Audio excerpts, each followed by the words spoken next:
This program features live coverage of an African safari and may include animal kills and carcasses. Viewer discretion is advised.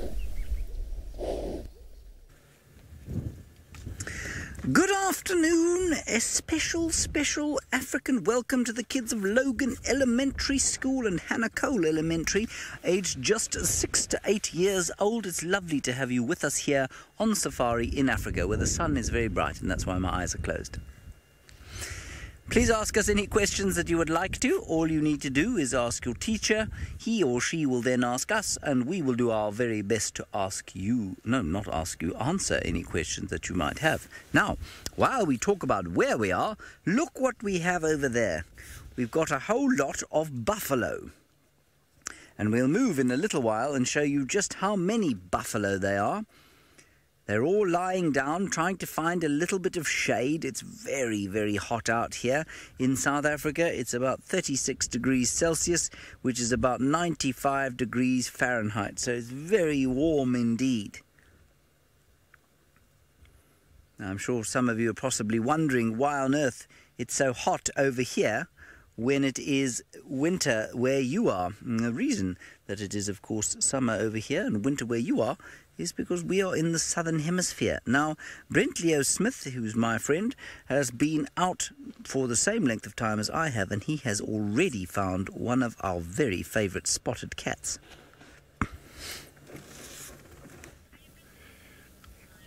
Indeed we have. We have found the little chief of Djuma, the male leopard named Hosanna, and he's looking so hot in the shade of this tree. You can see he's breathing very heavily because he's very hot. It is very hot. It's about, I would guess, around 34, 35 degrees Celsius, so around 90 odd Fahrenheit. My name is Brent, and I'm very excited to have all of you guys with me on Drive. Now, when I was your age, I was living in the bush, surrounded by African animals, so I'm very happy to share my home with you and ask as many questions as possible. Get them to your teacher. I would love to hear from you. Anyway, let's look at Hosanna. Hey, big boy.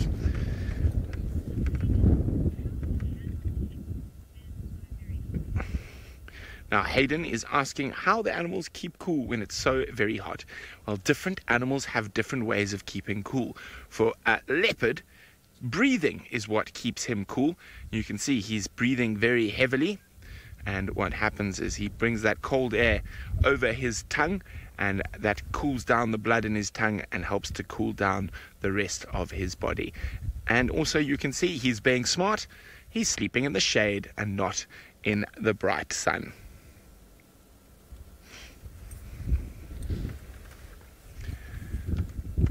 You can see very, very pretty, and every leopard has different spots. No one leopard has the same spots. Now, what we normally do to identify the different individual leopards is they have something that we call a spot pattern. Now, if you had to look at all their different spots, it would be very, very difficult. So the spots we use are the spots above his whiskers. And I'll show you now, Sens, if we have a look here. There we go.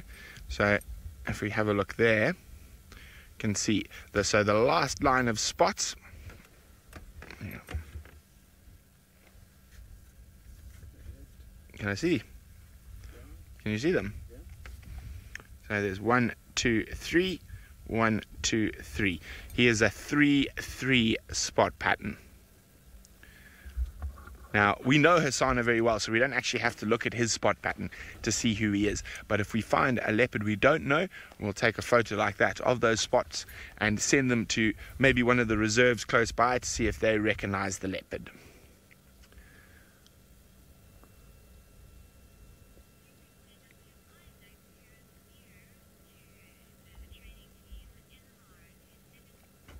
Okay, well, you've met James and the buffaloes. You've met myself and Hosanna, but now we're going to send you a few thousand miles away to the Masai Mara, where you can meet another friend of ours who's excited to take you on safari, Isaac. Hello and welcome once again to the Great Masai Mara. James, I understand you have some very hot buffalo. Unlike you over here, they're quite chilled out. It's been a cool afternoon. We had a storm coming down here. Temperatures are about 23 degrees Celsius, about 73 degrees Fahrenheit. Welcome once again. The buffalo here are very chilled out. Looked like, they had a very wonderful morning. Hello and welcome to the Mara Triangle. My name is Isaac. I'm on an interview game drive. With me is Manu, my cameraman. And we are here with a beautiful herd of buffalo in front of us. Very chilled out. Over there you can tell, there's some few bulls very relaxed. I think they're trying to keep each other warm, and also they feel secure when they're all bunch up together. The twitching of the ear, it means there's something that it's irritating, the ears. Those guys, they're very relaxed. These buffalo are the Cape buffalo, and that guy there is chewing his cud. Unlike other animals or us humans, these herbivores need to digest or use some bacteria in their tummies to digest the cellulose that is found in grass. It's a beautiful view over here, very cool afternoon. A beautiful balanitis tree there, another big bull buffalo chilled out underneath the tree, and behind there is a beautiful forest. The hills all the way back there are Aitong Hills. It's a long way from where we are. It's around 60 kilometers. Yeah.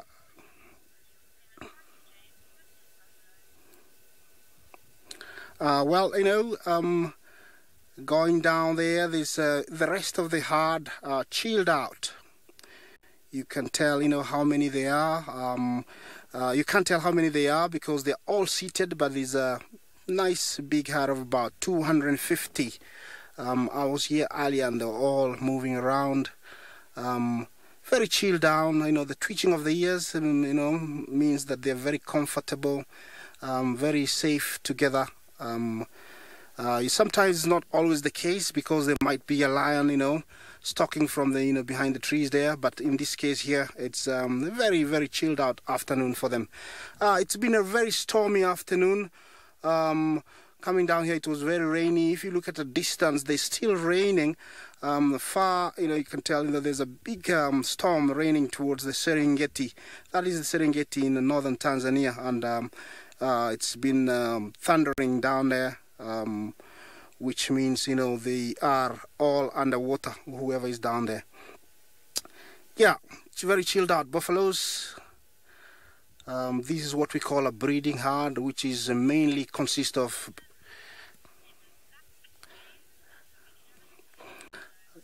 excellent. That's an oxpecker heading down there. Well, James, maybe you could update us on what's happening down there with your hot buffalo down there.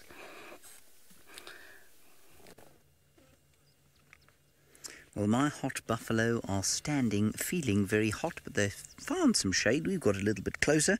A special warm welcome to the Kentucky Department of Libraries Conference.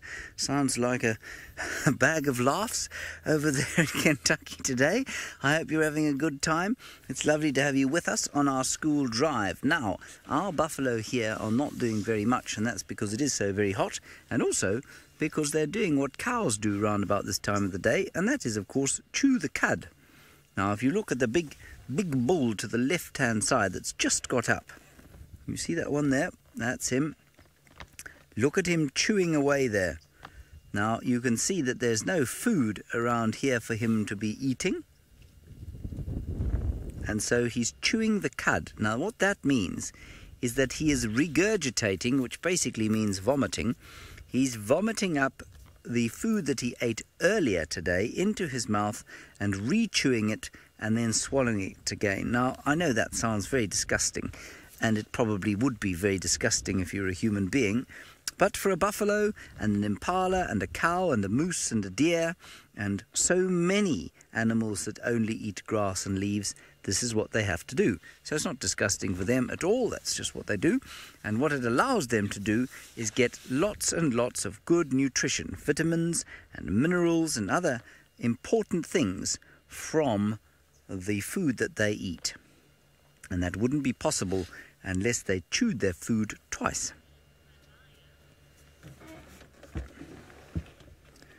Well, Malaya, out here in the African wilderness, there is much danger for animals like buffalo. Principally, that danger comes from lions. And so the need for horns is to hopefully try and dissuade lions or put lions off from attacking them. So they use them for defense. They will attack lions if lions attack them. Quite often they succeed in chasing lions away. Quite often lions succeed in catching them. But those horns can be very dangerous to lions and any predators that try to attack buffalo. And especially if you look just a little bit to the right-hand side there, Craig. Craig is on camera. There's a calf. There's a very small baby buffalo. There we are. We can just see its bottom, and you can see its ears there. And it's sitting with its mum, and its mum will become very, very defensive. If lions or hyenas were to come across a herd like this, well, then that mother would put her horns to use, and she would attack whatever came to attack her baby. Now, I imagine that at some stage, fairly soon, they'll get up and start walking around and eating. So, Blaine, yes, they do have certain patterns of walking around and finding good grazing grounds and finding good watering holes, but it can be fairly random, which means that sometimes there's no standard pattern, sometimes there's no fixed direction, sometimes they just move. But you'll find at this time of the year, when it's hot, when there's not a lot of food around, what will happen, is that they will move to and from good grazing grounds and water.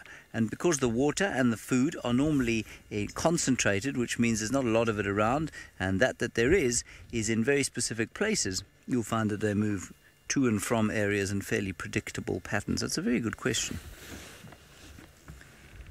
I hope I made sense of the answer for you. You might also see around here on the ground there is a lot of dung. A lot of buffalo dung. Now that buffalo dung, although it's a bit messy now, is so important for this area you can't believe it. Without that buffalo dung, and without the dung of the impala and the kudu and the nyala and the bushbuck and the 10 species of antelope that we get here, well, there would be no grass probably, and the grass that grew wouldn't be very nutritious. So that is very important for the soil, that dung. And what will happen when we get rain is that the dung will eventually dissolve or disappear or break down into the soil, and the grass will start to grow out of the soil. And that dung makes it a much more nutritious place for the grasses and other plants to grow. So although it looks a bit disgusting, it isn't really, it's very important. Now, something whose dung does not do any great fertilizing, and certainly whose dung you don't want to be around, is that of Hosanna.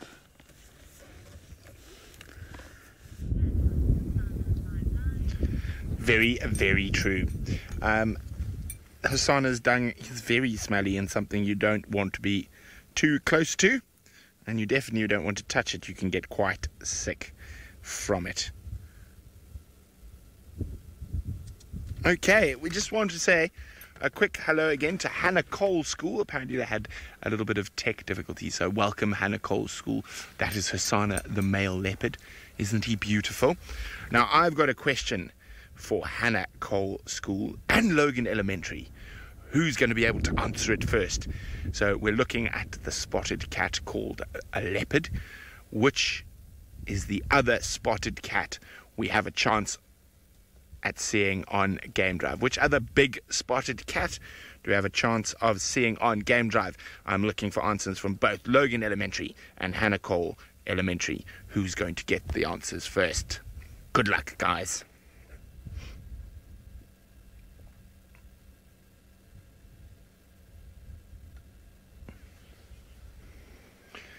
Now you can see he's enjoying this breeze and the shade of the tree. It's been very hot today, but Kate's got a question. Do leopard hunt buffalo?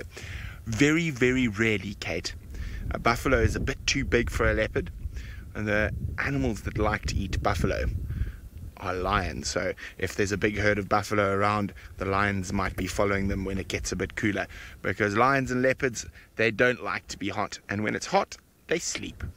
Leopards sleep for about 16 hours a day, and lions sleep for about 20 hours a day.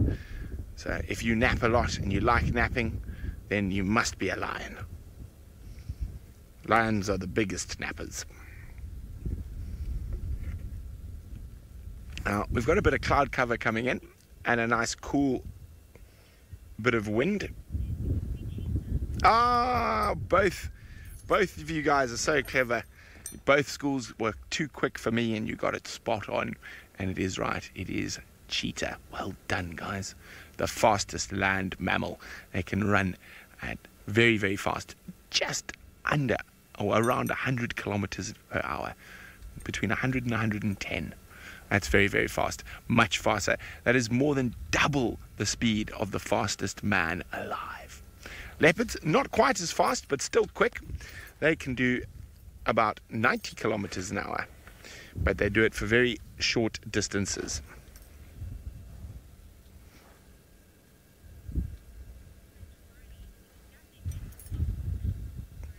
Brody says, does that make them the fastest animal? No, Brody, it doesn't. The fastest animal is a bird. It's called a peregrine falcon. That is the fastest animal. Well, because when they hunt, they've got a very special tactic, and they will close their wings and fold their wings up, which enables them to reach terminal velocity, which is the fastest speed a falling object can be. And I can't remember how fast it is, but it's over 200 kilometers an hour. I'll try to remember now, but I will show you a picture of the fastest animal in the world. There it is. They're very pretty. That is the fastest animal in the world, a peregrine falcon. Now, can you believe that peregrine falcons sometimes live in big cities? So New York has a population of peregrine falcons that hunt all the pigeons that are there. And in South Africa, at certain of our sports stadiums where we have a problem with pigeons, they use peregrine falcons to keep the pigeons out of the sports stadiums. So when you're watching sport, the pigeons don't drop a bomb on your head. Oh, Hosanna has gone back to sleep. He's looking like he might be a little bit hungry, so it's possible he might move. Yeah, well, I try to remember how fast a peregrine falcon can dive at. We're going to send you all the way back to Kenya and the Masai Mara to see where and what Isaac is up to now. Hi, Casey. He just asked a question. Where do the animals get water in the grasslands? Well, animals are, live in the wild, and throughout their life, they know where to go for water. So it's a natural knowledge that occurs to them from a very young age, when they're thirsty, to know where to find water depending on what time of the year it is. If it's dry and very, very dry, they will know where to find water. And there's always water at a safe distance for most of the water-dependent animals. Yeah, especially here, there is plenty of water, but in the places where it is dry, they will know where to go for water. What you see over there is just, the riverine. So over here, we don't have a problem with water. There's always water. I hope I've answered your question. Yeah, what you're looking down there is a wooded savanna, where, there's always something.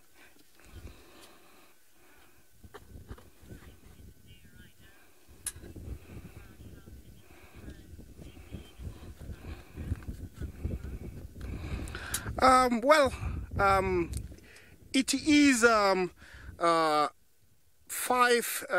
5:20 over here, which means it's a 4:20 your time in Southern Africa. You're 1 hour behind us.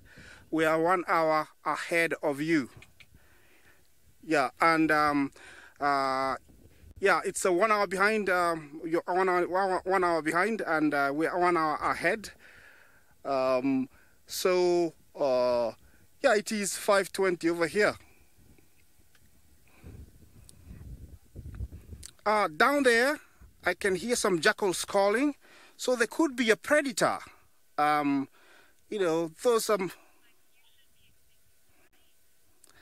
well, we've had some rains, our fair share of rains this afternoon coming down here, but at a distance you can see those dark clouds. All those are rains. You know, just in front of the camera there, you can see there's a nice shepherd's tree. The shepherd's tree gets its name from the Maasai people standing underneath it, you know, in the midday sun. Above it, you can see some vultures. We call them the sanitary crew of the plains. If you could zoom in closer, please, those looks like it's a Ruppel's griffon vulture to the right, and those two that look very curled up to the left are African whiteback vulture. There is one that is not very visible to us, just underneath the one to the right. He's very well camouflaged in that tree. These guys, it means, you know, there is something they are waiting for. Either there's a kill at a distance, and they are waiting for the owner of the kill to leave the site so they can enjoy the leftovers. Without these guys, the plains would be littered with carcasses that will spread disease and also kill animals. So they are very important part of the ecosystem. Yeah, beautiful sight. Dark clouds at the back, lots of rain coming our way. Yeah, if we could look at the left there was some jackals calling, of which I think, you know, there might be a predator along that area. We will head there in a bit, see what is there, but I suspect there could be one of the cats, because jackals are a good sign or an indicator that there is a predator. They're always trying to be the security of the rest of the animals by telling them there is danger, by howling and telling everybody, you know, be aware, be wary, look around. Yeah.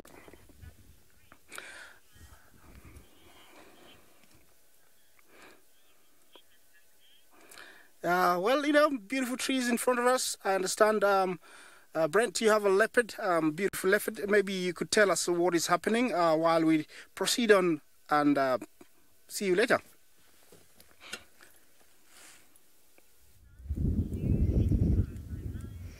Well, thank you very much, Isaac. Our leopard is still being very lazy. You can see a lazy boy because it's so very hot at the moment.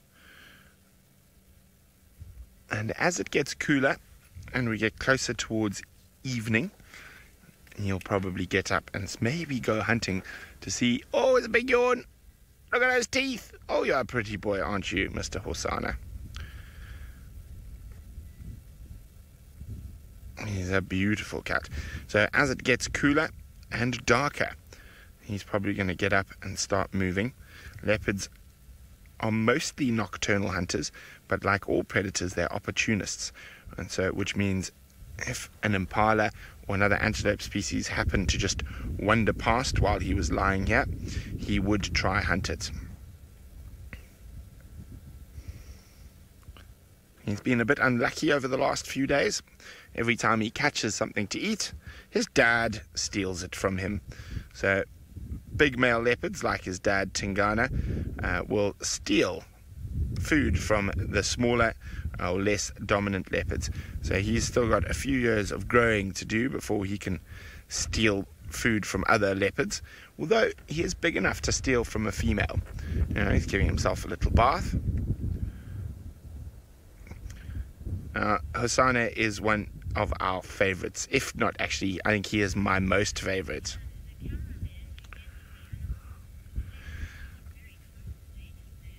Deborah says, how close can we get to the animals? We look very close and dangerous. Well, Senzo's going to show you as he zooms out.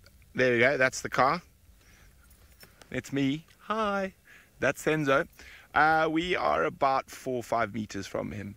So he is habituated to the vehicles. Now, what that means is he's used to seeing game drive cars. He is not a tame animal. He's not living in a zoo. He lives out in the African bush. He's got to catch his own food. He could get killed by a lion, and we won't interfere because this is the wild. We're here to observe, not to interfere. And sometimes we see some very sad things because we really start loving a lot of these animals because we spend so much time with them. And unfortunately, nature can be a very cruel place sometimes.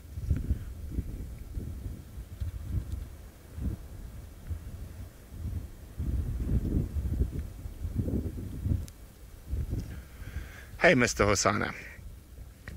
So he's doing quite well, but he's going to have to move sometime quite soon because once he gets older and he starts looking for girlfriends, his dad's not going to tolerate his presence here because he's a threat to him. Kate is wondering, what are leopards' natural enemies? That is an excellent question, Kate.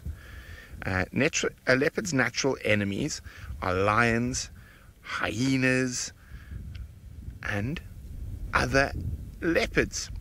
Now, things like elephant and buffalo might also pose a danger, but not nearly as much as lions, and actually other leopards. Other big male leopards are one of the biggest threats that this young male will face in his life as he starts getting older, and he'll start having to look for a territory of his own.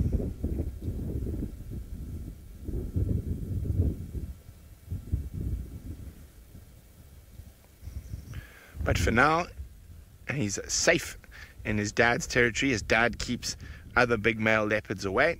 That might kill him. But as I said, when he starts looking for girlfriends, his dad won't tolerate him around anymore. Hey, pretty boy.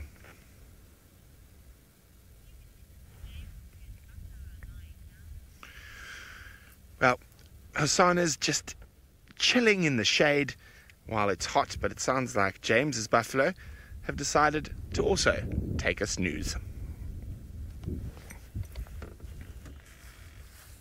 We haven't moved from where we were sitting last time you saw us, and the buffalo, 1 or 2, have got up and moved away from us. They don't like human beings very much. We don't smell so good to them. But things have cooled down a little bit here, and that's because there's a very strong northwest wind blowing.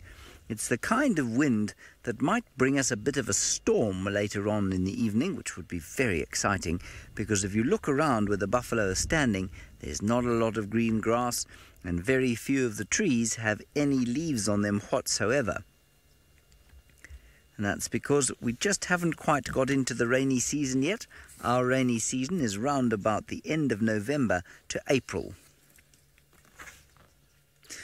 Ian, as you're going to discover later on in your life, hopefully not just yet, there is normally one very good reason, well, I don't know if it's a good reason, but there's one major reason that male mammals, so buffalo, lions, human beings, monkeys, elephants, there's a good reason that all of them fight with each other from time to time. And that is usually, believe it or not, over girls. So boy buffaloes fight over girl buffaloes, boy elephants fight over girl elephants, and boy lions fight over girl lions quite often. And so what you will find is that most of the conflicts that happen out here, most of the fights, are over what we call mating rights. In other words, they are fighting over girls.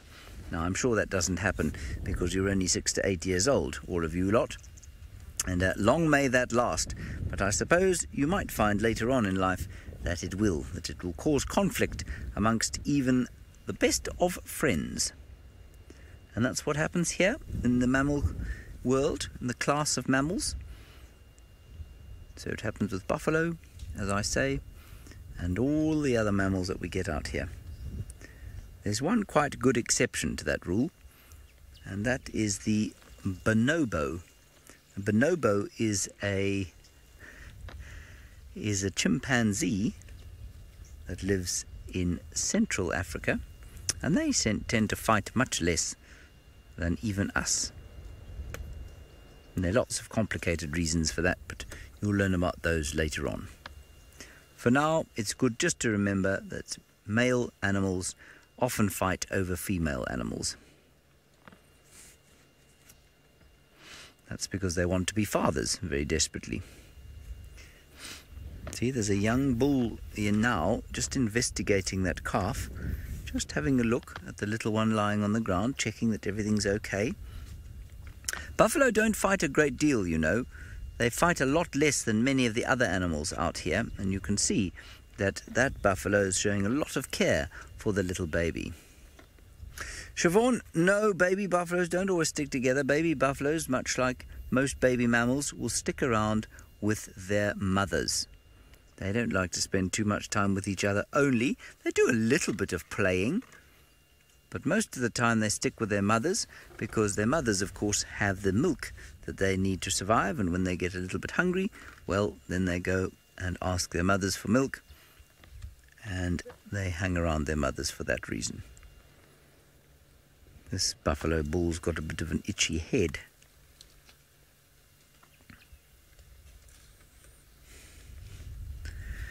Manuel, I don't think that the buffalo's eyes are small. I think they're about the same size as ours are for the size of the animal. They're pretty big. I think they probably look a bit small because they are very dark. And so they probably look smaller than they are. I've actually never thought of that, Manuel. Looking at it now, I do see what you mean. I do see that they are possibly slightly small. It's said that they don't have very good eyesight, that they hear and they smell a little bit better than they see.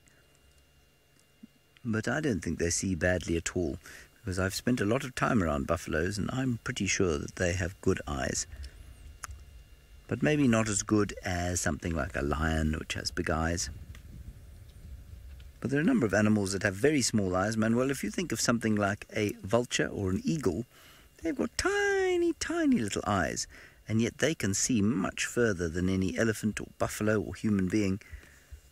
And we've got pretty big eyes in comparison.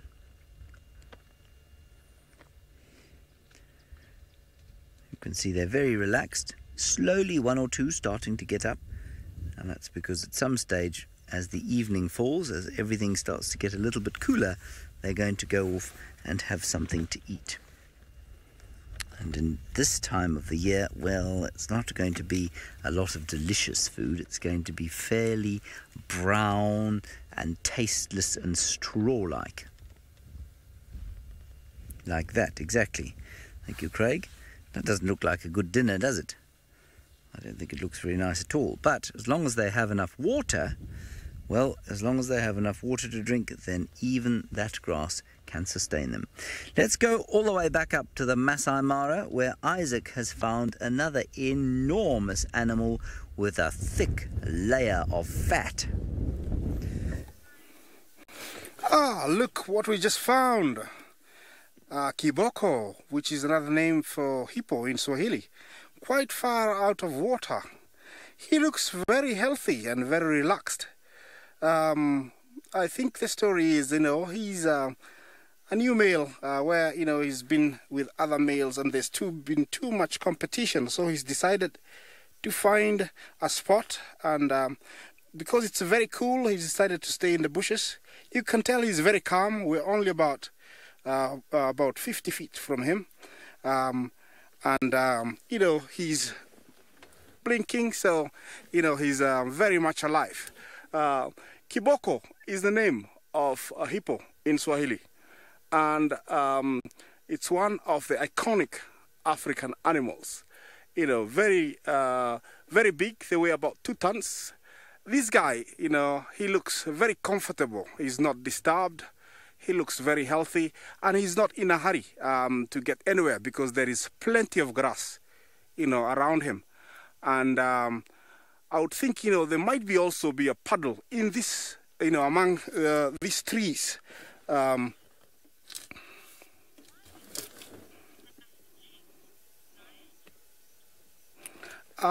again, please. I didn't hear your question, but I think you did ask, why they have short legs.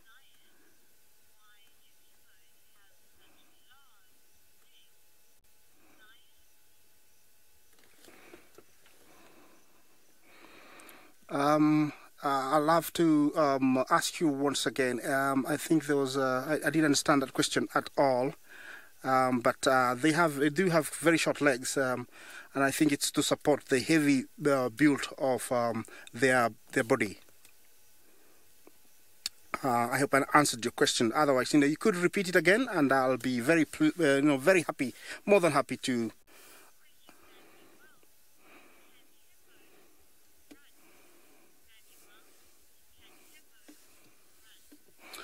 Well, Emmanuel, yes, hippos can run. We do perceive them to be so big that, they are not fast. But in fact, they are much faster than us. They run at about, 30 kilometers an hour. We can do that, but we don't have the pace. They can keep going, and they can turn at very sharp angles. Yes, they can run very, very fast. And, you don't want to be racing them, because they will outrun you at any given time. We do think that they're heavy, but they are very fast. This guy, we are at a very comfortable distance, so he's not threatened at all.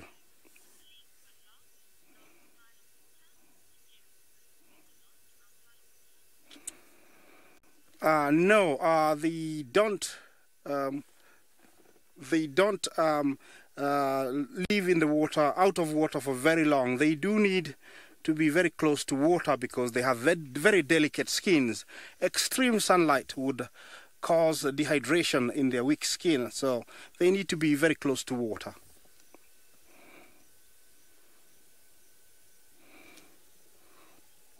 And you can tell this guy has been wallowing in mud. They do add a layer of mud. Okay, we're gonna leave this guy to have a rest here, and we'll send you over to Brent to give you an update on what's happening on his side while we leave this guy to rest.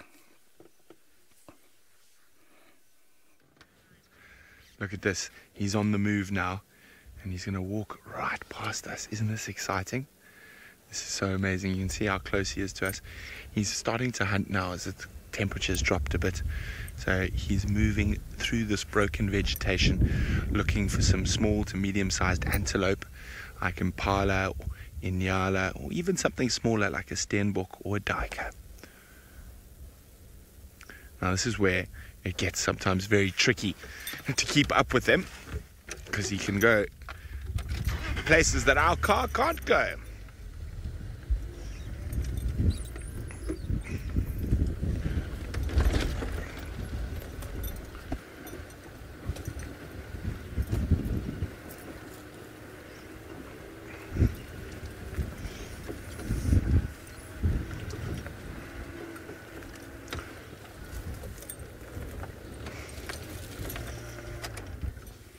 There he is.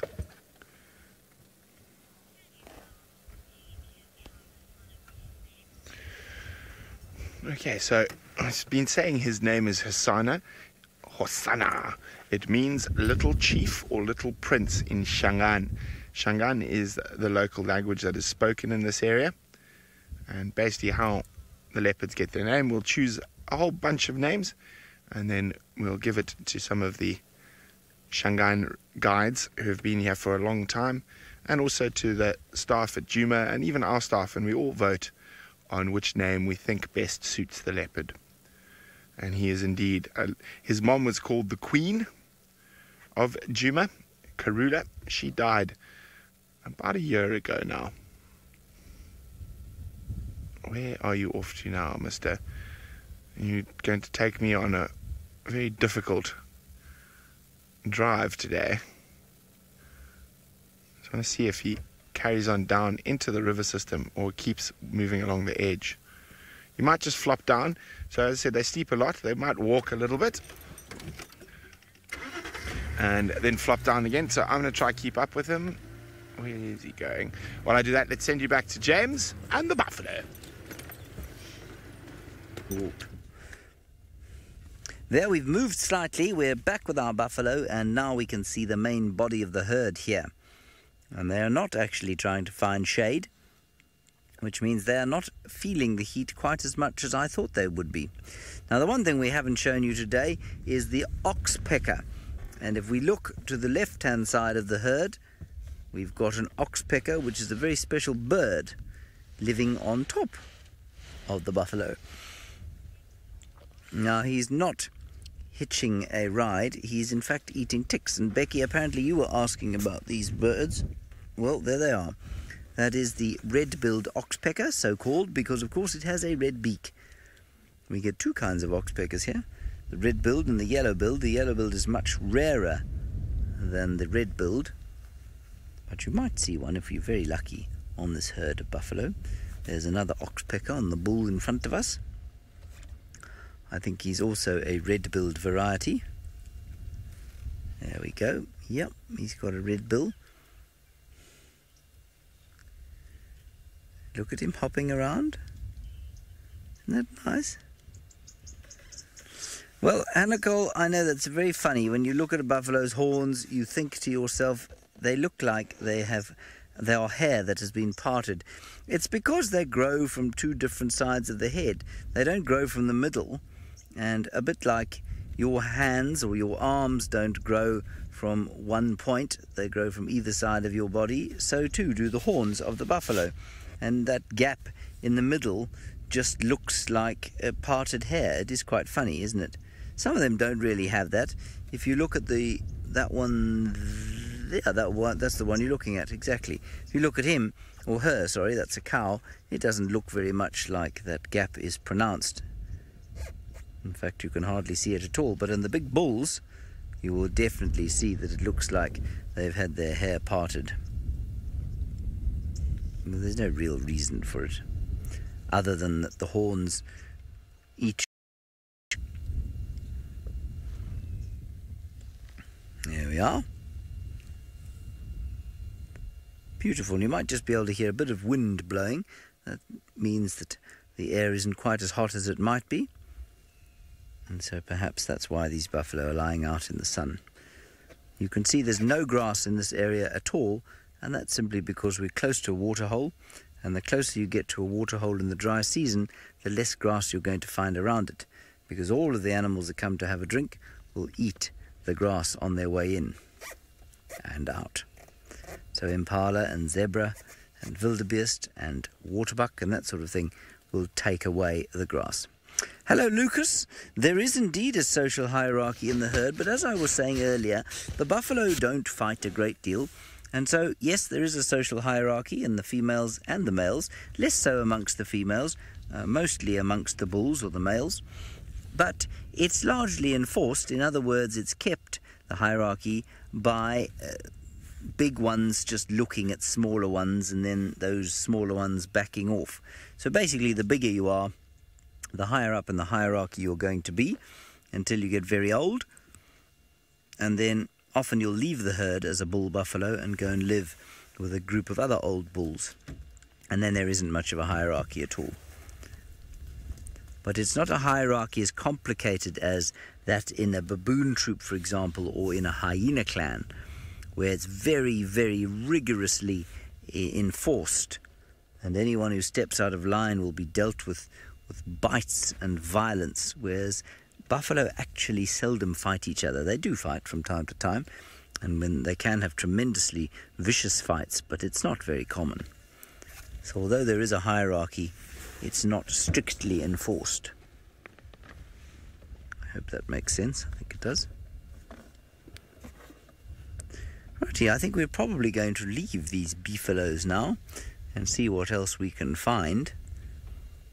And so, well, I believe that we are at the end of our school session, so while we go off and find whatever else it is we can find, I must wish you a very good day at school. I hope you have a lovely time at school. Don't worry, school will finish one day. You've only got about 12 years to go, and believe it or not, that time will come to an end. So enjoy school while you're at it, and I hope that you will join us again on Safari very soon. Bye-bye.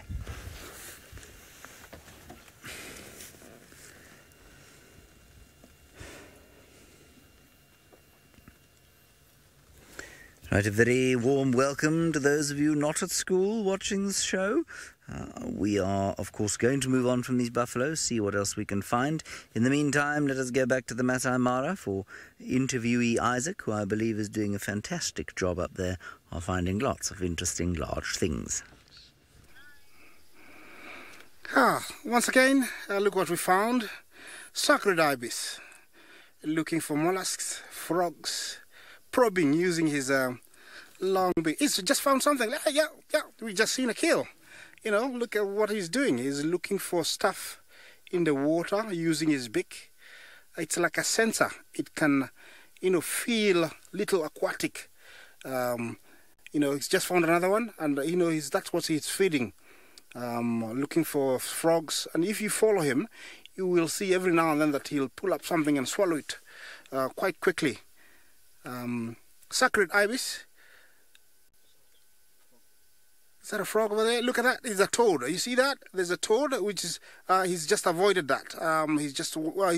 Actually it inflated itself so big that, you know, he doesn't want to bother with it. It's just to the right of his. You see that? It's moving to the right. Amazing. I would say it's a lateral toad, or you know, or that was, I think it was a bullfrog. Yes, it is a bullfrog. The sacred ibis just avoided that because it was too big. But the reason is there, it means there's something to eat, and that's why the sacred ibis has gone back there looking for stuff. Yeah, he's avoiding it because it's too big. Look at that, you know, but he knows, the sacred ibis knows that there is something.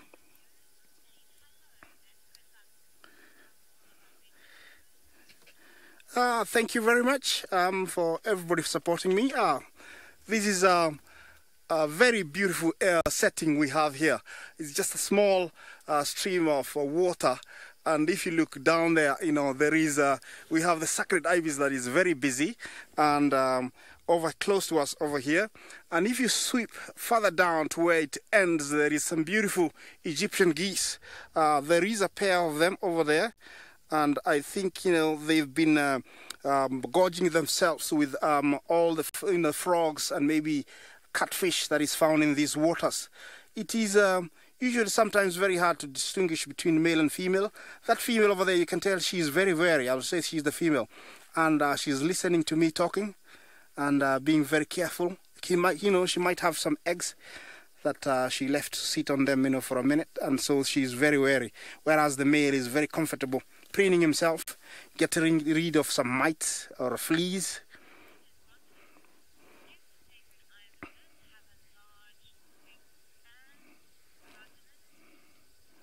Yes, they do have a large wingspan. It's about 4 feet long when they fly. Yeah.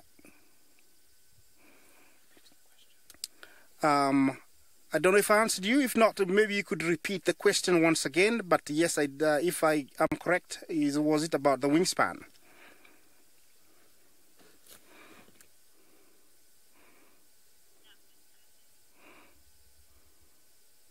He's very busy. You know, there must be plenty and plenty of food here, and he's utilizing the last light to, you know.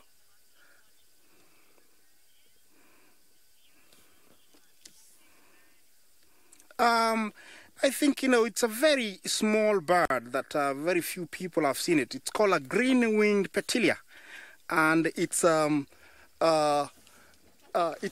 favorite bird is a green-winged petilia, and it's found in the Mara and parts of northern Serengeti. It's not a very common one, and yes, if you look in the books, you might see it. Green-winged petilia, yeah. And yeah, in front of us over there, the last of wildebeest. Looks like a mixture of females. Yeah, actually it's just males. In between them, it's black bellied, bursted, and he's following the wildebeest, you know, taking advantage of everything that you know, he's disturbing. You can tell that the wildebeest is very, very wary.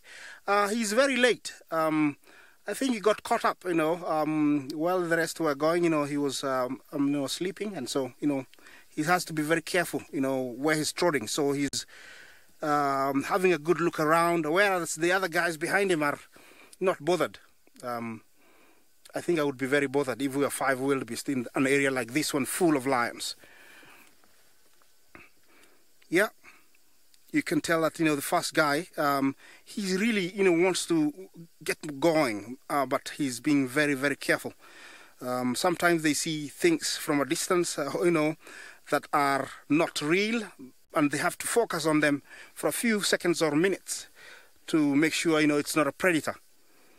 Yeah. Yeah, the other guys are trying to get a nibble of the, grass. Beautiful.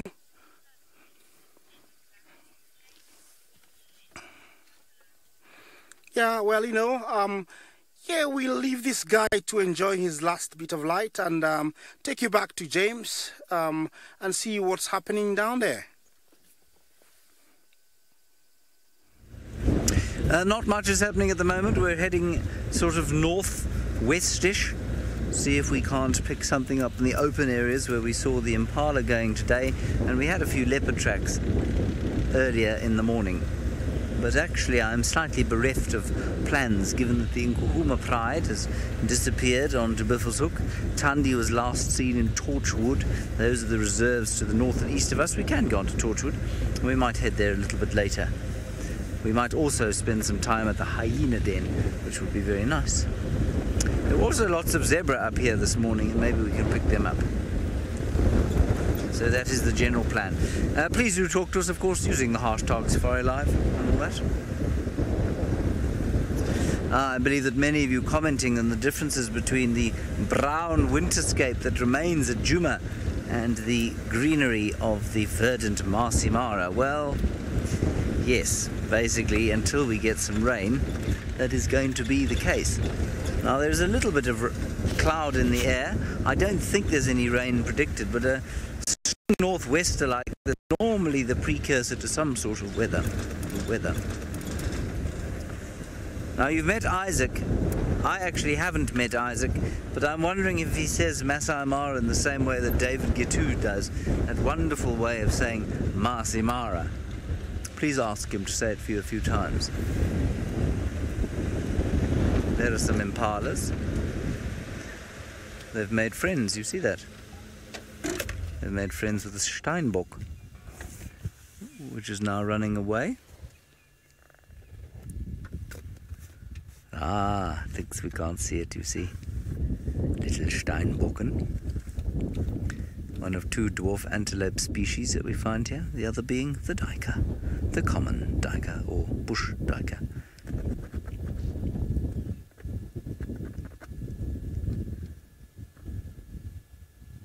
You'll notice not much bird song. Pretty quiet from a bird point of view.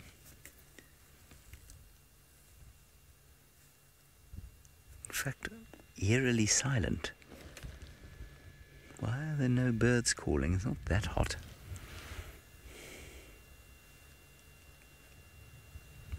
Looking around to see if I can spot some kind of predator that might be putting them off their songs.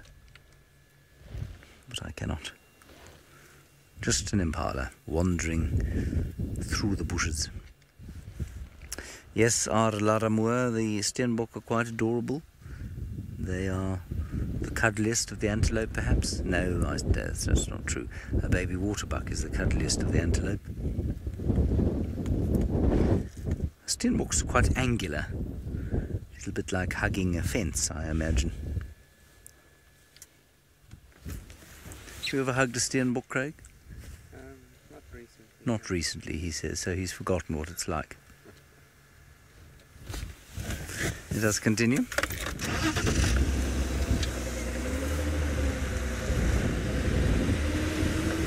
See if we can find any birds in the clearings. Maybe a mongoose or a black mamba. There was a wonderful black mamba sighting here once. Gosh, the wind is blowing. All right, we're going to go through a little difficult signal here. Let's go back up to the Marsi Mara. Please ask Isaac to say that for you a few times while you're there.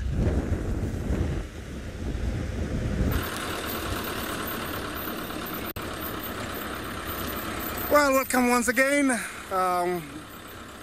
Driving down towards the river, and in front of me is the rare, eland. You can tell, to our left here is a beautiful female. Usually they are very skittish, and you can tell how alert she is. Look at her. Beautiful horns, very healthy looking, but that posture tells me that, she's very wary. All the ears spread out, telling me that, if you move one step closer, I'm going to spoil your shot. So we're going to stay here and enjoy her lovely, posture. See her moving the ears. It's like a radar trying to detect, what's around. This is the eland, Africa's largest mammal. To the right, there's a few more. So this could be a small.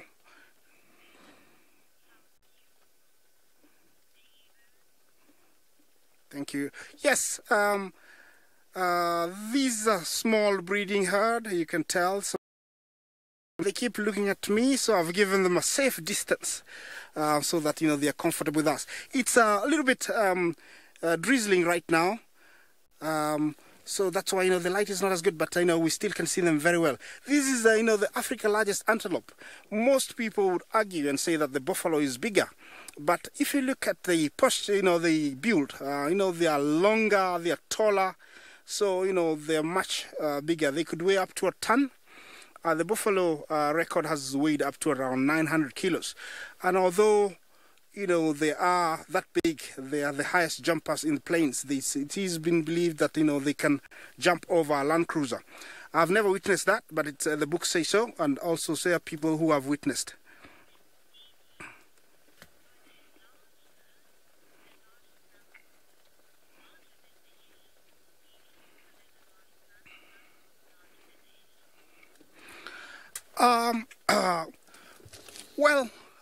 Stevie, if I get your name correct, they are not larger than the elephant. They are largest of the antelopes.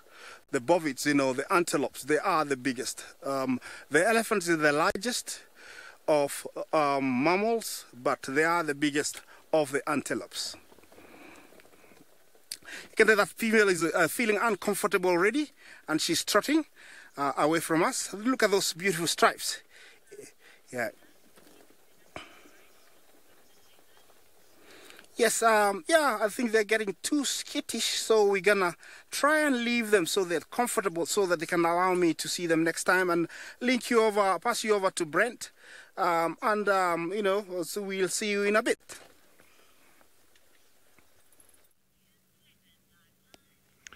Well, he's taken us on quite the mission to get to where he is. He went down into this little river system.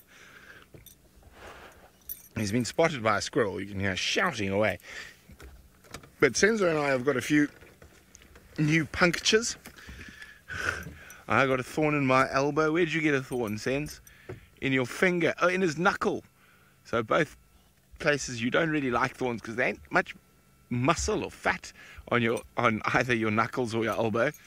And so they can be quite painful, but we got to Hasana, and that's the important thing. As you know, he's a very active cat, so sticking with him throughout the drive and into the evening is the way forward.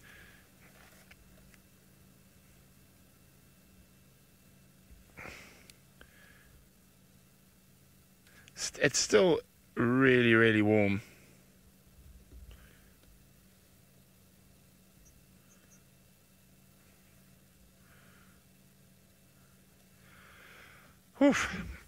But at least we're in the little drainage line where it's a bit cooler. You can see Hassan is also enjoying it here.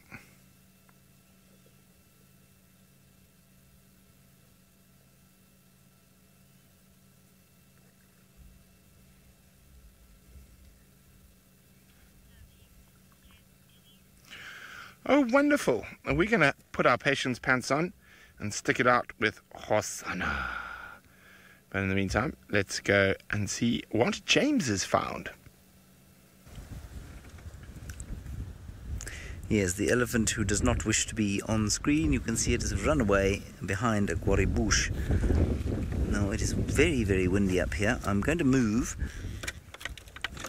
the two concepts that I've just presented to you are not in fact related. The windiness and my moving are not related. That was just me losing concentration. Now, there are a whole lot off to the western side, but they're in thick bush. Craigers, let's go to these ones. I think they'll be more in the open. And let's try and discover what they're eating.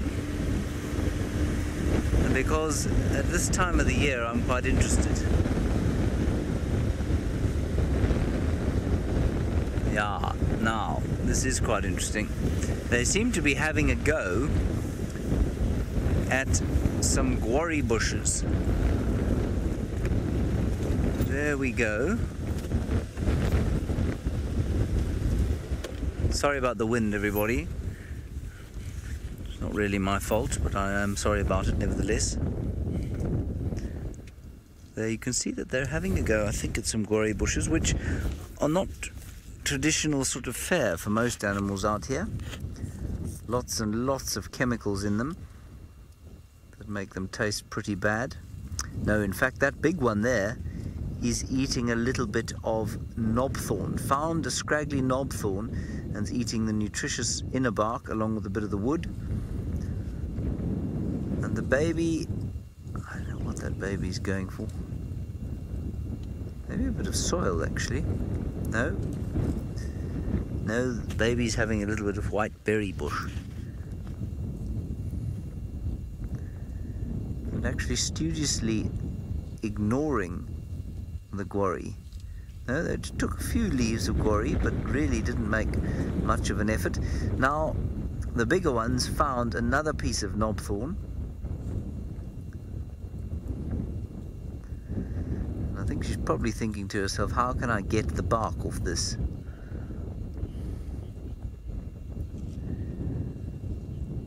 Well, Mrs. Lapwing, it's difficult for them to move on because the rains in this particular area tend to come, you know, at the same time just about everywhere. I suppose they could locally move. If we have localized rain, you might find them going down towards the Sand River once the Sand River starts to flow again. If we have broad rain, or broad, you know, rain everywhere, then no, I don't think they will. Right now, there's nowhere for them to go because nowhere has received much rain in this area. And interestingly, the main river closest to us, the Sand River, has stopped flowing. That's very, very unusual. Does not happen often. And I've just got a nasty feeling in the back of my head that we might be facing another drought. Things are drier than I expected them to be at this time of the year.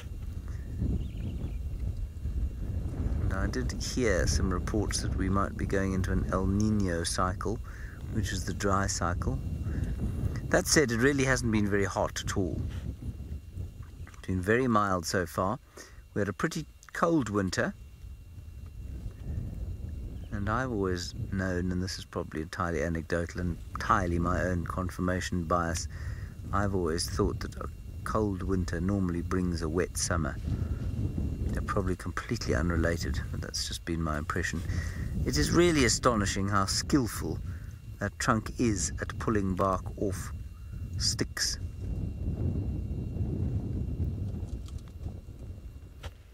It's turning into quite a nice elephant sighting. Otaka, you'll find that the elephants, well, it depends on the size of the elephant, of course, as to how much it can eat, but in general they'll tell you that a big bull can probably eat around 300 kilograms or 660 pounds of vegetation in a day, and a cow, an adult cow, probably around about 200. So that's a huge amount of food.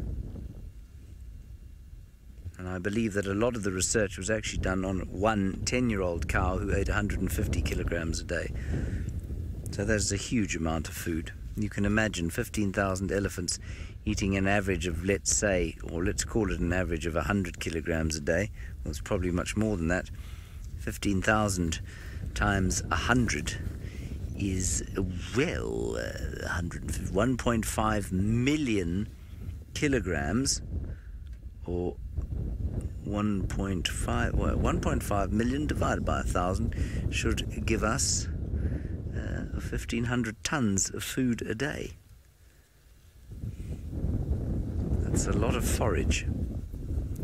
1,500 tons of vegetation eaten by the elephants of the Kruger. We can move now. Let's go a little bit further. Let's see if they can get into the open area. Philip, no, they cannot store it. They must drink, not necessarily every day. They will drink every day if they can. They can go up to between 4 and 5 days without water. They will try not to go more than 2 days without water, though. They start to feel a bit stressed after that. And obviously the drier the vegetation is, the more water they need. Let's go in here.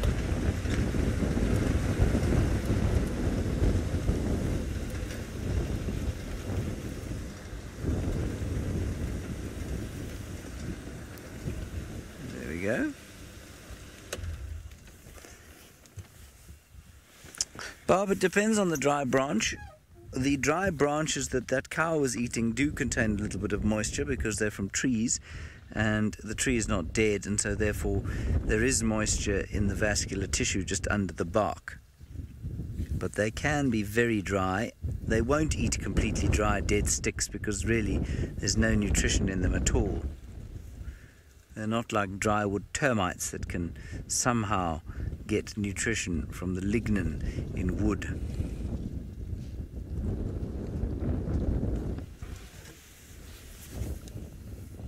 Yeah, they seem to be going largely for knobthorn trees here. Lisa, we have done rain dances every year around about this time. Viewers kindly, like you, suggest that we should do rain dances, and we all make complete imbeciles of ourselves on screen. I'm sure someone will do a rain dance fairly soon. It might be me. I don't think it'll be today, I hope. Ooh, that's interesting.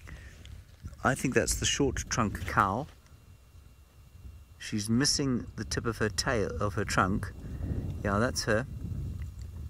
She's one of our very favourite elephants, if that is her, and I think it is. Could be another cow with a shortened trunk.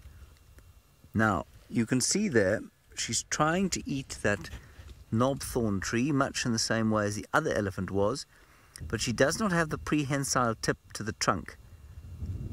And that means it's much more difficult for her. She cannot grasp with the end of that trunk. She can only shovel food into her mouth.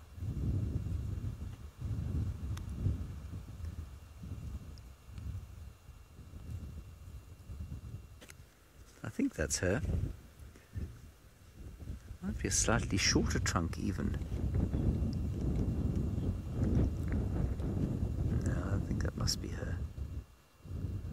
Now that could have been caused by a predator as when she was a youngster. Unfortunately, it was probably most likely caused by a wire snare set by a poacher. Probably not a poacher who was intending to catch an elephant, probably a poacher intending to catch an antelope or something like that. Quite possibly just to feed his family. But the consequences of that wire snare, dire for the elephant, of course. She's done all right. She's probably about 20 years old, I think. Maybe a little bit older. She's doing fine. This little one also now hiding behind a bush.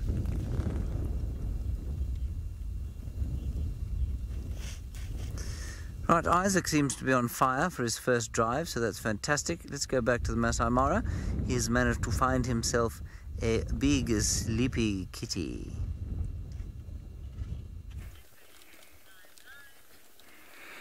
Ha! Look at him.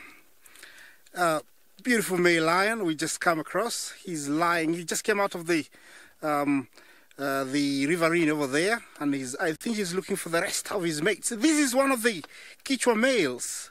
A very magnificent specimen. Fine looking, beautiful. He's at his prime.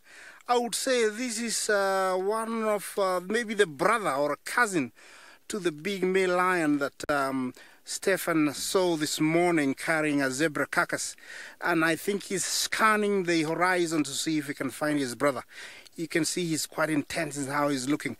His mane is full of water, and I'm hoping he can shake it for us, hopefully, before we leave.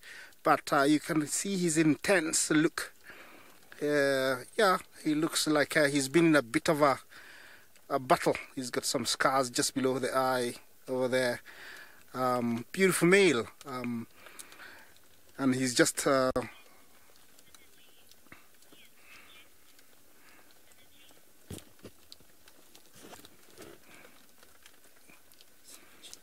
Synergy, yeah?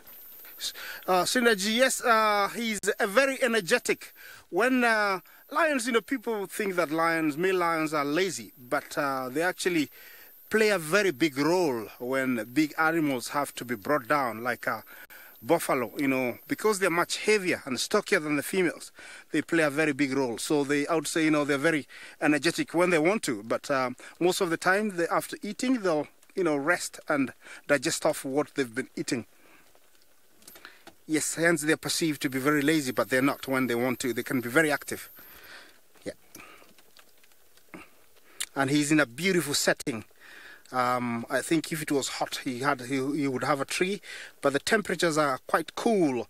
It's a drizzling here, so actually I'm almost soaking. But I'm away from the wind, so it's not as bad. But he's getting it direct, and he has nothing to do. Let's see. Oh, yawn, yawn, yawn, yawn. Beautiful. That's a sign of getting restless. So he might get up soon or later. Oh, look, hear that. Shh, listen to that. Whoa. Let's listen to this.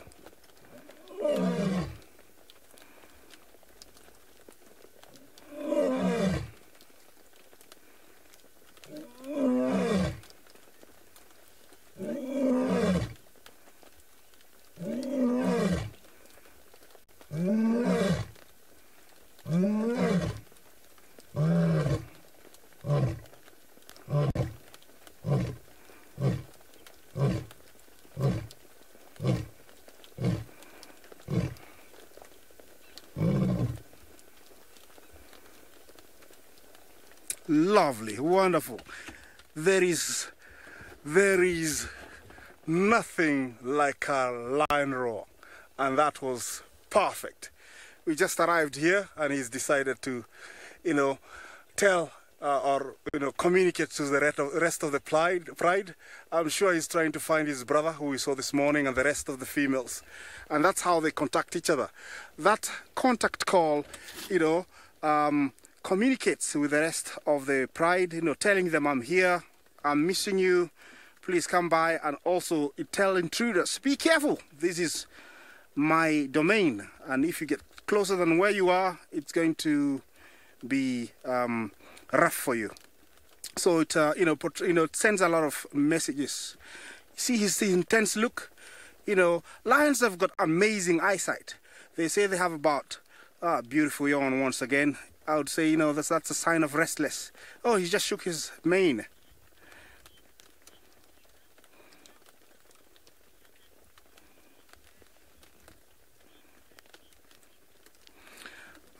Well, thank you, Nico, for your question. You say, how far can that roar be heard? It is about 5 kilometers, which is around 3 miles away. Yeah. Does he have a limp? Oh, yes, he does. I could tell by the way he was trying to put the least weight on that leg. Could have been through a fight or during feeding. He got, bitten by one of his pride members. But yeah, this tells me 100% that he's trying to find the rest of the pride, because, that limp has made him a little bit dependent now for the next coming weeks, to his sisters and the rest of the males. Beautiful, he's coming towards us, and he's gonna pass, right in front of us. It's a beautiful sight that we have here. You rarely get to see this. I hope you're enjoying wherever you are. But you can tell he's heading in the direction of the other male. He's not very bad off. He's been eating well. And he's decided, to to reduce a bit of weight. Yes, you don't want to be downwind from what he's doing because it is, I would say, very smelly. So, you know, we're in the right position at the moment. Actually, we can get it a little bit and it's not very good. Yeah.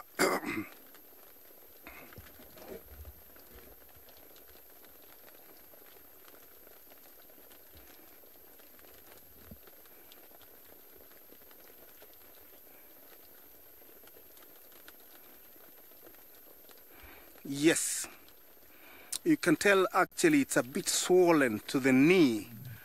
I think, you know, he got dislocated or he got beaten. Another roar, let's listen to this.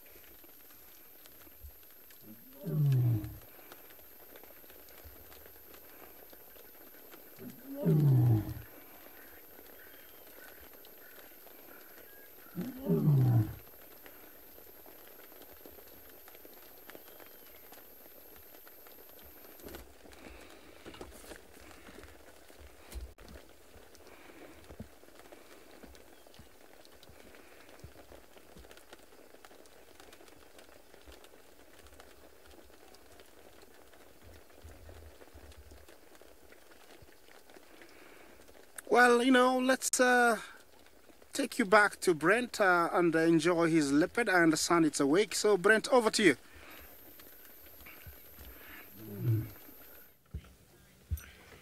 Well, he's just lifted his head. There's some Inyala not too far away. Too far for him to sort of make a pounce yet, but he's definitely noticed them. There is a chance they might literally walk on top of him. You can barely make them out from here through the thickets. But he is watching them very carefully. I think they're Nyala. I can just see movement. Can you see them from where you are, Sens? No. So you see this big dead tree just to the left in there somewhere. I can just make out some movement every now and then. There's something there. It looks big and it looks orange. So that's why I'm going for Inyala. Yeah, somewhere through there. But I can't actually see it. Yeah, it sends things you can see an ear. Yeah, well spotted, Sens.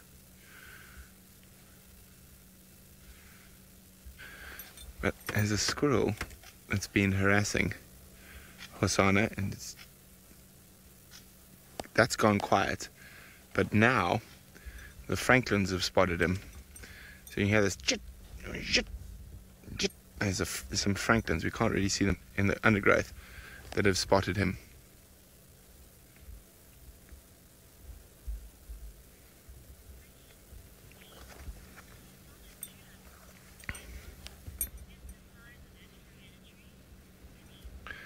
Denise is saying his dewlap seems to be getting larger. Is the size of it hereditary? I would assume so, Denise, yeah. And the older he gets, obviously, the more developed that will be. There comes the Franklin that was shouting at him. You see it there, Sens, next to the Timbwiti tree. There's the Franklin that was giving a few little alarms.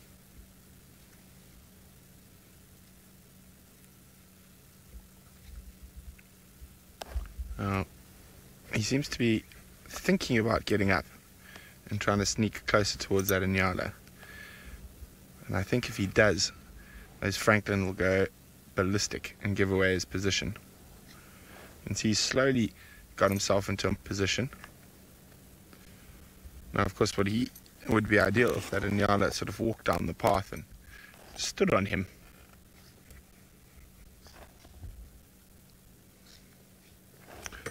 It's very difficult for me to actually see what's going on.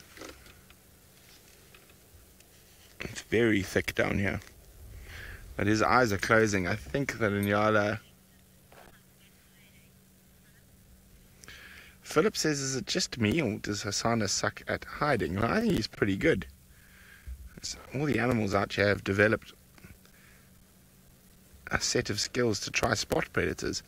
And if we look at the amount of kills Hasana's had and big kills he's had in the last little while, he's doing very well. Unfortunately for him, Tingana just steals them all. You see anything, Sense? I can't either. But judging from his behavior now, he's lost interest.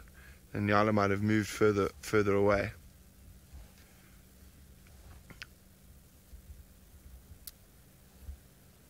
He's still checking. Oof, a difficult area for us in here.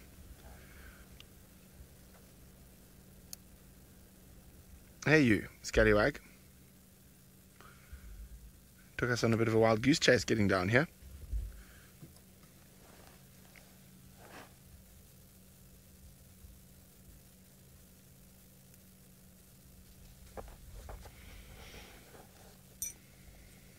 Just trying to see if I can spot anything. I can't. You guys seem to think he looks a little bit nervous. I think, not nervous, I think he's hoping that those Nyala come close enough that he doesn't have to do any work to catch them. And I think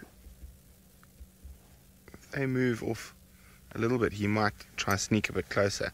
I think in the current position, if he tries to go up that game path in front of him, he'll be spotted. Also very hot, so he doesn't want to utilize too much energy in this heat. But as we know, if there is a half an opportunity, a predator will take advantage of that. Anyway, Senzo and I are having a lovely time just sitting with the little chief, even though he did give us a hard time. Oh, look, there we go. He's dropping his head a bit. I can't see where that Nyala's gone. And it's literally behind these dead trees. There's one big dead tree and some thick bush.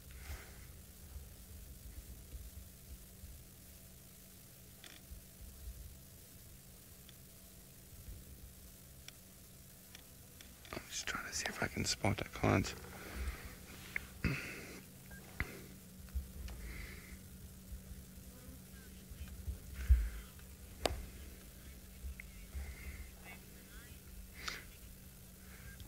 Okay, dokie.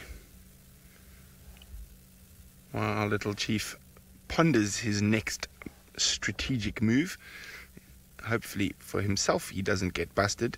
Oh, hang on. Let's just wait a second. Sorry, FC. It looks like he might go now. They say if the Nyala, we can't see it, he can obviously see it. Let's just stand by for a little bit. I think he might sneak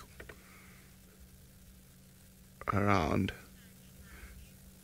He was just waiting for me to try to send you back to the Mara. No, I'm the star, is what he was thinking. I need to just move enough to make sure Brent stays, and they stay with me.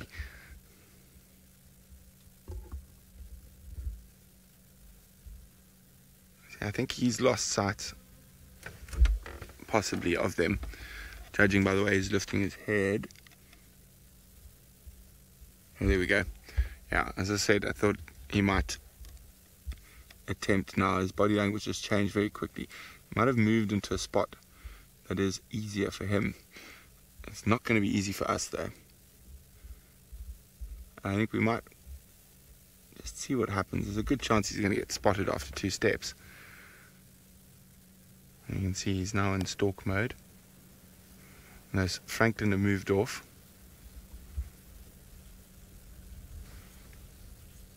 And as I say, I don't know exactly where the Nyala is, so I can't even judge when I think he might make a play. So I see which way he's going.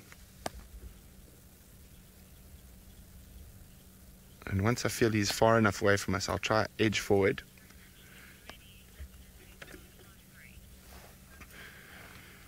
Okay, I'm going to try. I'm waiting for him. He's gone flat. So that's my cue to try to sneak a little bit forward, very slowly,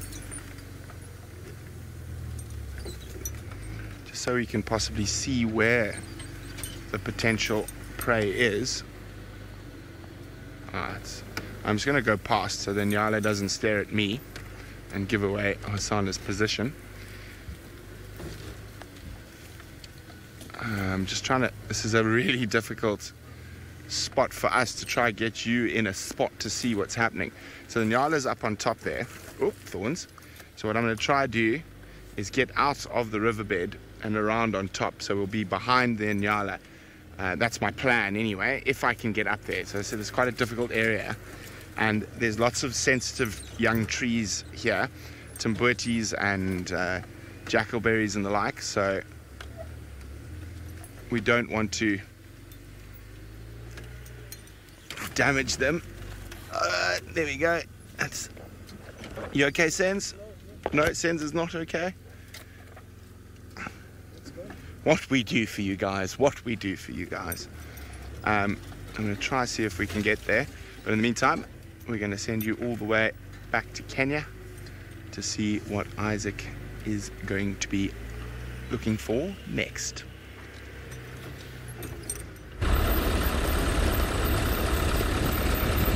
Well, we just left the lion because he went into the bushes, and on the other side, earlier on, we had found a kill that was made, we don't know by who. We're going to find out, if, he's heading there. And so we've left. We are on one of the, the main roads. It's still raining a little bit, so we're gonna try and utilize, the last bit of light and get there. It looks like there is nothing in front of us, but if you were to take your binoculars and scan around, you will see quite a lot.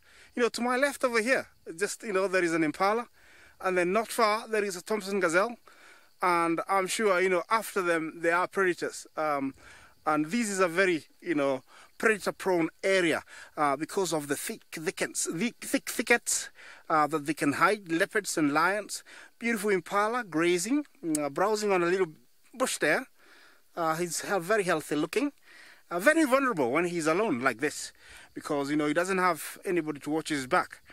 So if he stays here for much longer, he might be in the menu.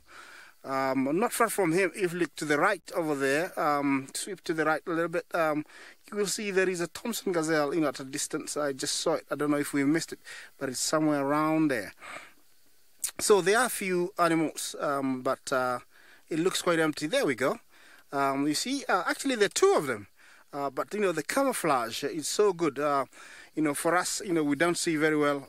For a predator, it will see that from a kilometer or a kilometer and a half. But they are on the move. You can tell, they know they're not in a very safe area. These are the famous Thompson's gazelle. They are one of the animals that participate in the annual migration.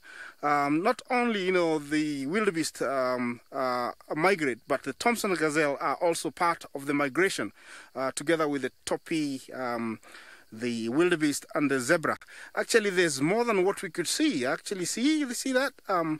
Yeah, they're 4 males, and you can tell they're very skittish, heading away out of this area because there's no, it's dangerous. Yeah, beautiful animal.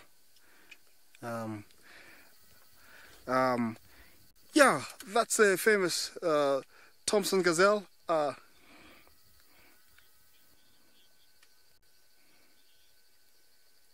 Yeah, they're actually, I think MGM, yes, the Impala's got one color. The Tom gazelle, I think they are better looking because they are 2 colors. Yeah. 2 of there, they are being feisty to each other. I don't think this is the right time to do that because it's getting dark in the next half hour, so they need to get out of this area. Yeah. Beautiful. They're still trying to get a little bit of a nibble towards the end of the day. Yeah.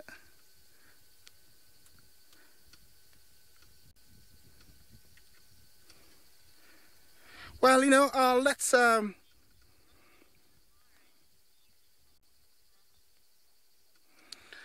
Rocky, I cannot agree with you more. It is one of the most beautiful places you can be.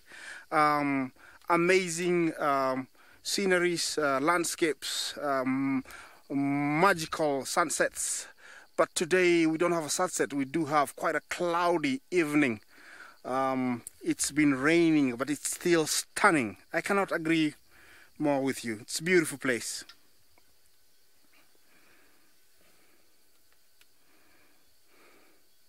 Yeah, what you see at a distance there is what separates the the reserve to where the people live. My favorite animal, Nikki, you asked me what's my favorite animal? It is the lion. I don't think, you know, Africa is complete without a lion. It is a lion. It's my favorite animal. Yeah. And, you know, seeing them every day for me being here fulfills, you know, what I'm here for. So, yeah, it's one of the most beautiful animals. Okay, let's move on further and see what we can find for you. So, see you down the road.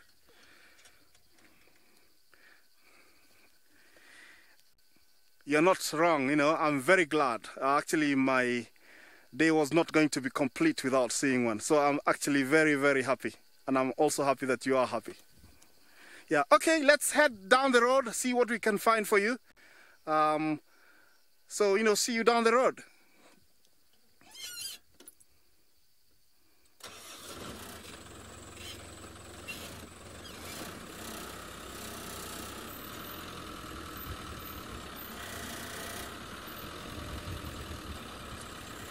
Yeah.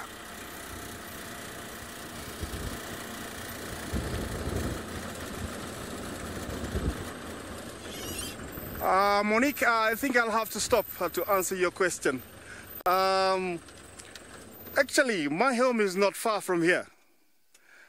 The escarpment you see in front of us, my mom and brothers live up there. So it's, as a crow flies, it's only about, you know, 30 kilometers from here. I went to school, you know, in my earlier years to Nairobi, but I've been guiding in the Mara for the last about 18 years. So this is like being in my backyard. Yeah. I hope I answered your question.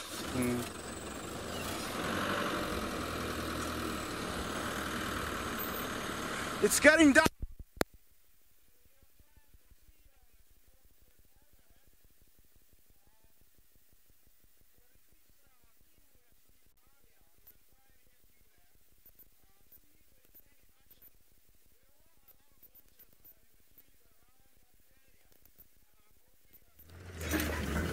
Sorry guys, well, you're with us while we're trying to keep up with Hasana.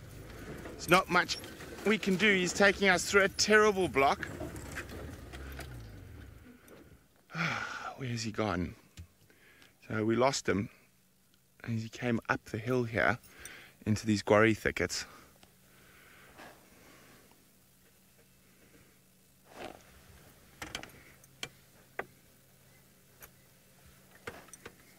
You see him, Sense?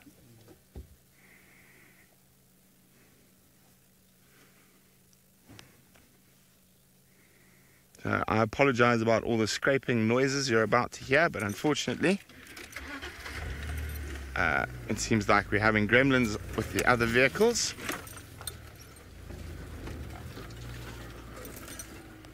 So where was he last, Sense? Yeah. Coming this way.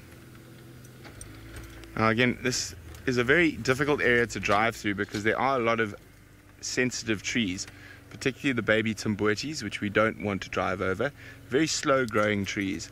So we've got to be very careful while we drive through these areas.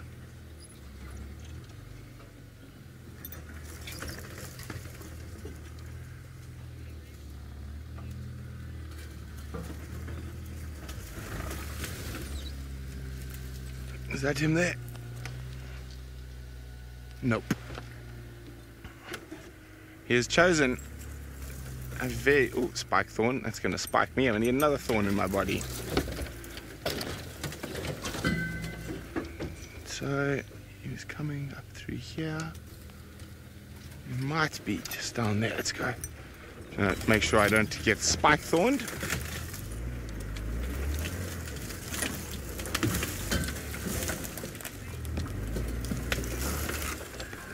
Okay, well, I'll try and negotiate my way out of these thickets. It seems like Commander Bond is back.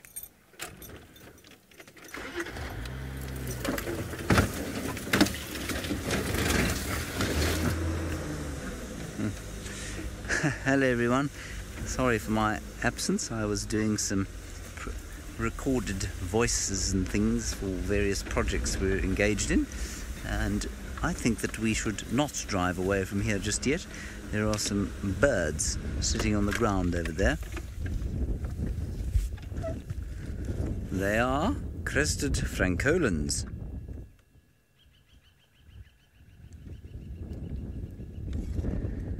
There they go, looking as if they haven't noticed us, hoping that that will mean we haven't noticed them. But of course we have, and so have they, and the game is up. Now I've heard some vague reports of cheetah on the wind, and I'm going to see if I can't get hold of Baron. Now Baron Serrao, who many of you know, is helping out at a lodge close by here, so we'll see if we can't contact him. He might be able to help us. Byron Serrao, come in.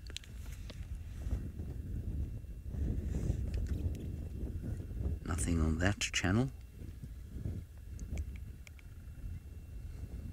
Let's see if he's on the Western channel. Byron, do you copy Byron? Nothing.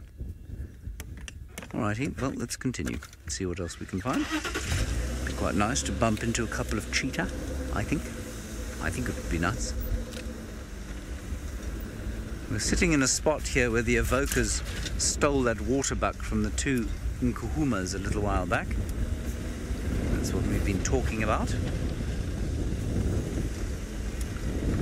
So we're quite close to Sydney's dam, which now has absolutely no water in it at all.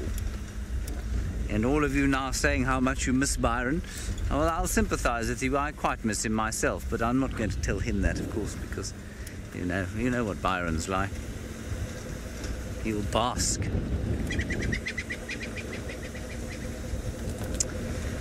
Ron, we already do pump water into the pans at Djuma, so there's not going to be an increased pumping of water. The reason those buffalo were where they were was because of pumped water into a pan at Galago. The pan where the dam cam is situated is pumped, so those two will remain pumped, but we're not going to pump anymore. Very dangerous to pump too much water. Changes the ecology of a landscape, negates the effects that a drought will have, and basically what happens is that if you pump too much water or provide too much artificial water, the vegetation gets grazed and hammered much more than it would outside of or in normal drought situations where there would be animal die-off. And there would be herbivore die-off in a severe drought, and the vegetation and the animals would recover after a little while, maybe a few years, maybe even a decade, but they would recover. But if you pump water and put out salt licks, as some places do, and not in this area, and feed with lucerne, some people will drive around in trucks and dump lucerne on the ground for the animals to eat. That's alfalfa, for some of you perhaps don't know what lucerne is. Well, it can be an absolutely dreadful thing for the animals, because when the drought breaks, they're dreadful for the ecology, because when the drought breaks, of course, everything's overgrazed, the animal numbers haven't dropped, and still the vegetation can't cope. We've got some dwarf mangusta over there. They're just about to go into the mound of Odontotermes. Odontotermes is that kind of termite mound. Very flat. There we go. And they don't build the big mounds. The Odontotermes, I mean, not the dwarf mongoose. They don't build mounds at all, dwarf mongoose.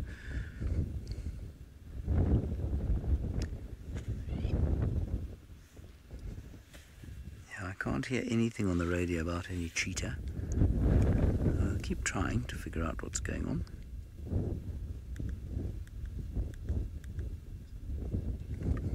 Isn't that lovely? And that's where they'll live for the evening. Barb, cheetahs are very rare at Djuma. Cheetahs are very rare generally, but they're especially rare in an area like this because the dominant vegetation is woodland. And woodland is not ideal habitat for cheetahs. Cheetahs like open grassland, or certainly more open savanna than we have here. And so you'll find them. In fact, the last time I saw cheetah, they killed a kudu right where I'm sitting now. It was a spectacular sighting, but you can see that there is no thick vegetation in this particular area.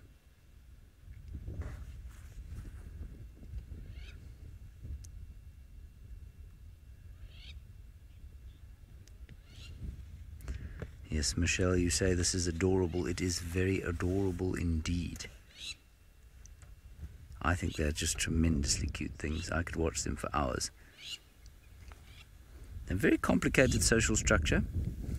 A lot of the time we're looking at them thinking they're being very adorable with each other, but they're reinforcing not only the social bonds that keep the troop together, but also the hierarchy. And they'll bash each other.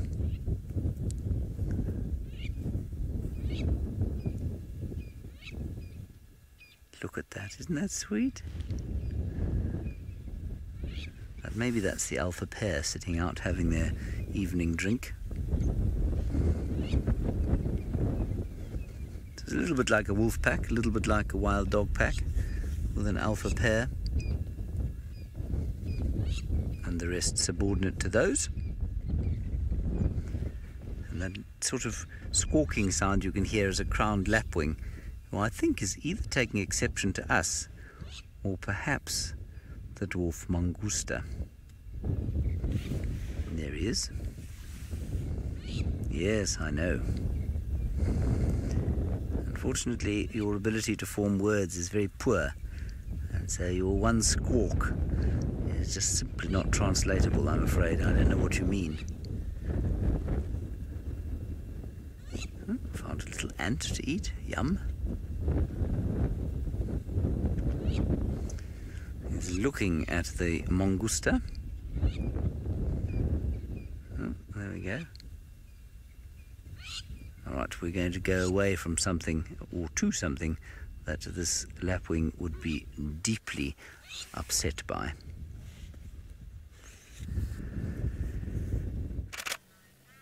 Hello, hello.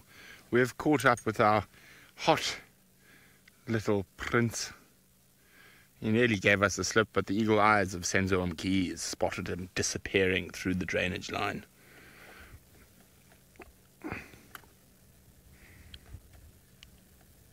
Lovely, lovely scene here in the Mawati riverbed. So he's moved all the way down into the Mawati, and we nearly lost him.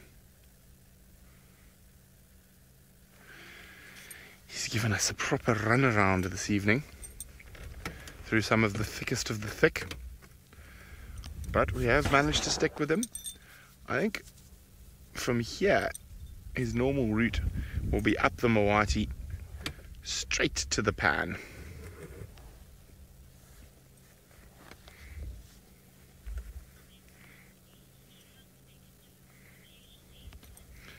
Lindsay says he has to make it difficult occasionally. Indeed he does. He normally makes it very easy. And he's not getting away from me today. Well, as I say that, he's probably going to disappear into the most difficult area that we won't be able to follow.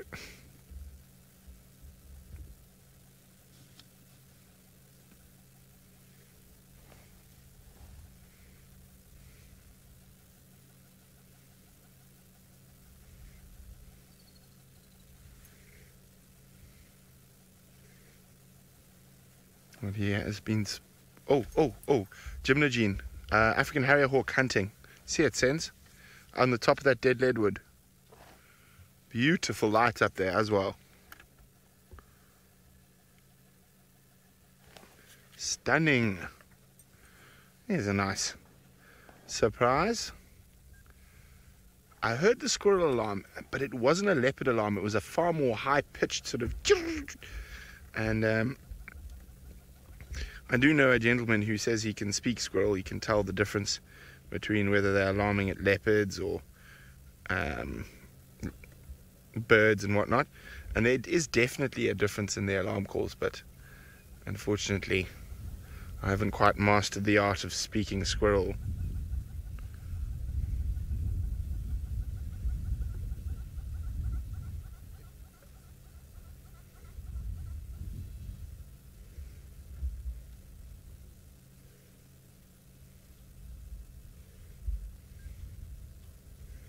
Maybe one day when I'm big, I'll learn how to speak squirrel fluently. But there was definitely a different alarm call for that African Harrier hawk to what was given for Hosanna.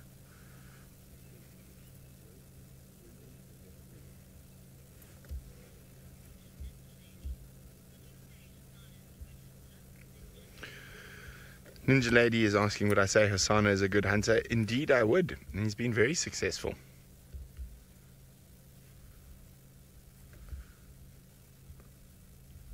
So unfortunately for him, Tingana's been around so much, which has been fortunate for us. It's always great seeing more than one leopard. Hey silly boy, are you hot? It's getting cooler now.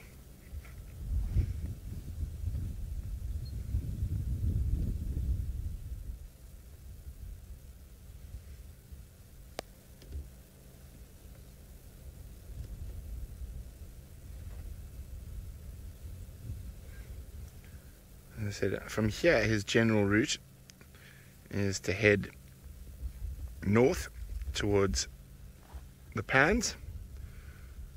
Is he going to prove me wrong today? No, I think he's just going to get onto the big path up ahead. Hold on.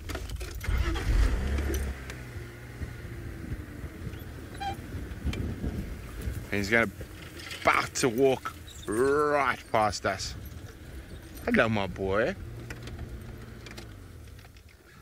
Giving us a tough time today through the worst of the worst thickets. Isn't that awesome?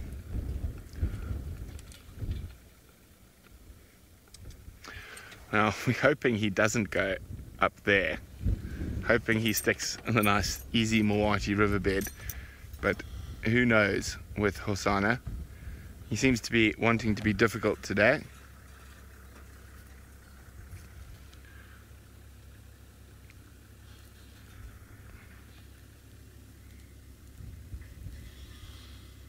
Sort of seems to be deciding, am I going to take Brent up through the next lot of Gwari thickets, or am I going, no, he's going to take me up through the next lot of Gwari thickets. Okay, now let's try, oh maybe he's just having a sniff. Well, I'm going to try keep up with him, see what he gets up to next. In the meantime, hopefully James has some luck with the other spotted cats.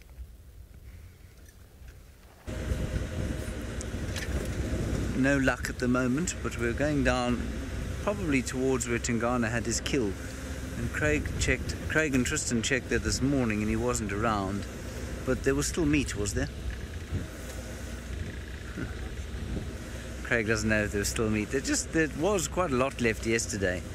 And I thought maybe he'd gone for a drink and then he'd done a bit of a territorial patrol and maybe he'll go back there. It's not like him to waste food.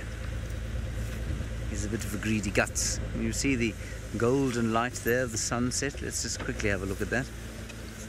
Through the trees, through the leafless trees of the early summer here in the Western Kruger National Park of South Africa. We've just been at the hyena den. There were no hyenas there. I think it's a little bit early. Tristan thinks perhaps they may have moved their den. I think that's a possibility. But I hope they haven't moved it far, because really it's been such a delight to have a den back again. Isn't that gorgeous? Good. Very gorgeous. Let us continue.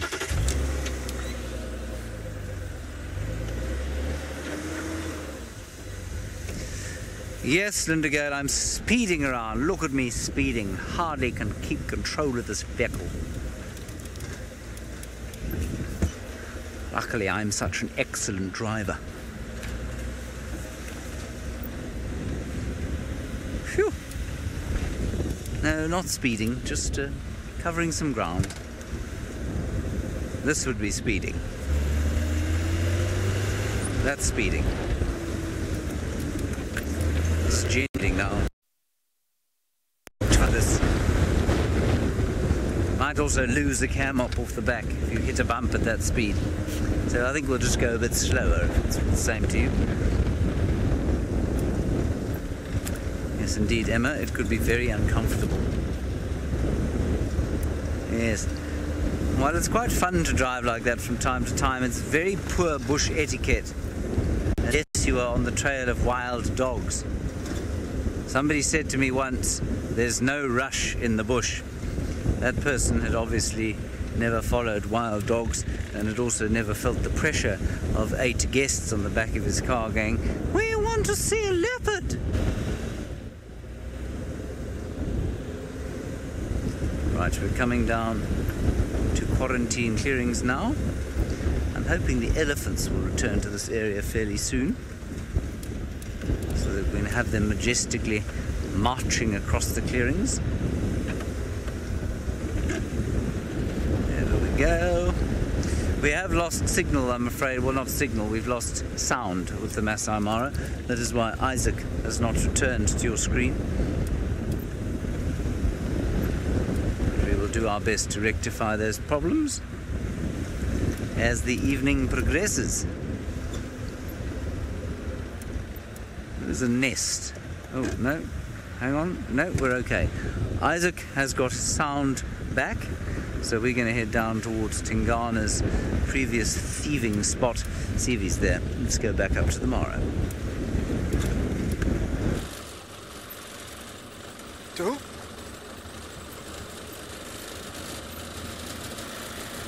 Please come back again. Didn't copy that.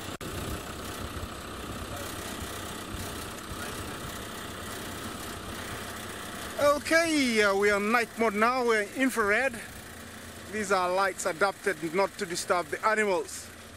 And we're headed towards where I promised to take you. And that's where we're heading. So in a moment we'll be right there.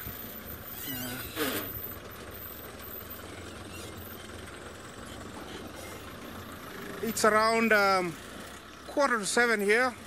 Remember that we're very close to the equator. So here we're on 12 hours daylight and 12 hours night. The farther you go south and the farther you go north, you lose hours or gain hours. But here we do 12 and 12.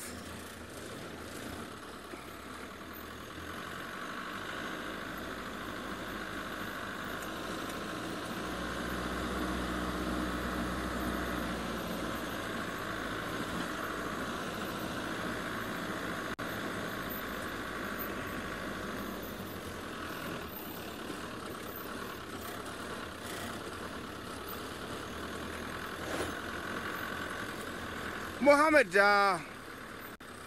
thanks for your question. This is the Masai Mara, and this is its last remaining domain for cheetahs. So we do have a very healthy population of cheetahs in the Mara. And in the next few days, if you follow us, we're definitely gonna show you one to prove you.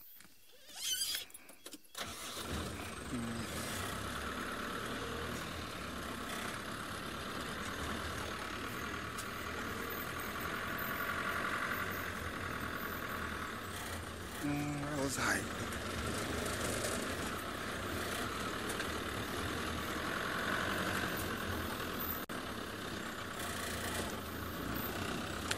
Well, Linda, yes, the rain has eased up a little bit. It's raining further away from me, but where I am, it has eased up completely. So I'm very comfortable driving around now.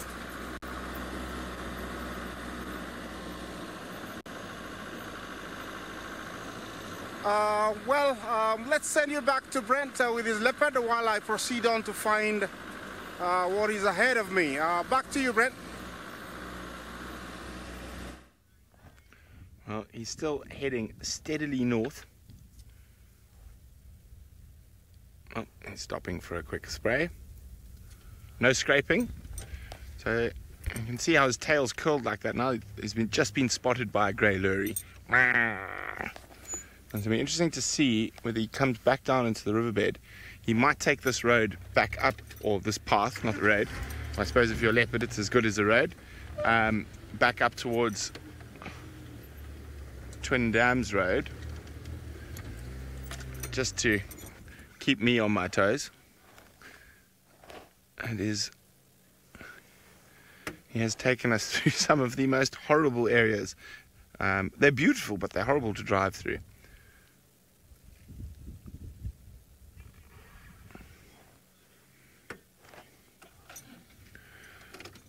Caroline is asking, when we follow Hasana so closely, does it affect his hunt?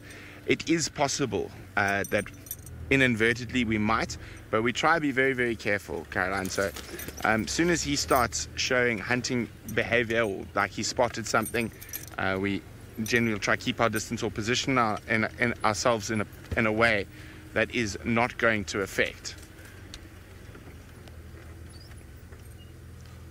But sometimes, unfortunately, without knowing, we can sometimes affect. But most of the time, we're pretty good at staying out of the way.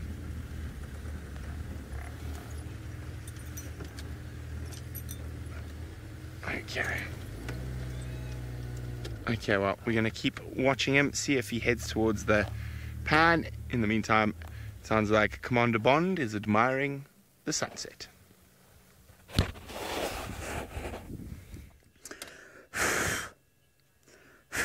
We are indeed admiring an absolutely gorgeous sight of the sun there. And I thought, although we had shown you the sun already, that was so very pretty that I would stop and take an illegal photograph and then share it with you. Isn't that lovely? Magic. You can see the Gowrie repeater mast there in the sort of left-hand side of your picture. And that's interesting simply because a lot of you are quite interested in how we get the signal out to you. And I must tell you, the view from up there is quite something. But basically, what happens is that the camera takes a picture, goes out of the back of the car into that mast, and there, or repeats to that mast, and that mast sends it to the final control. Final control sends it to London, believe it or not, and from London it goes to you, and that entire process takes roughly 20 seconds, which is utterly astonishing.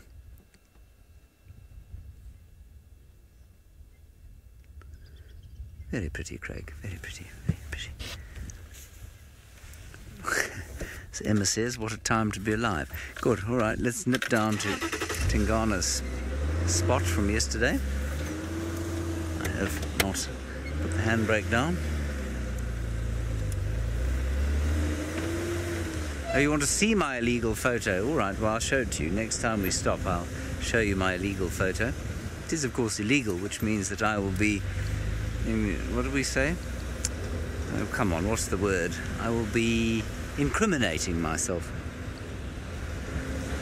As if my confession hadn't done that already. No, Emma, not. I wasn't going to say that would be putting myself in the doo-doo. I was going to say incriminating myself. We don't say doo-doo on this program. Not normally, anyway.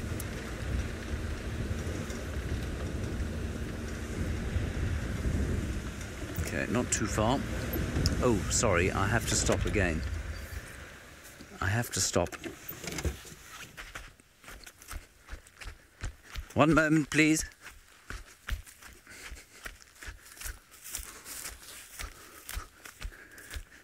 I'm going to risk myself for you. Can I reach it with my short legs and arms? Oh,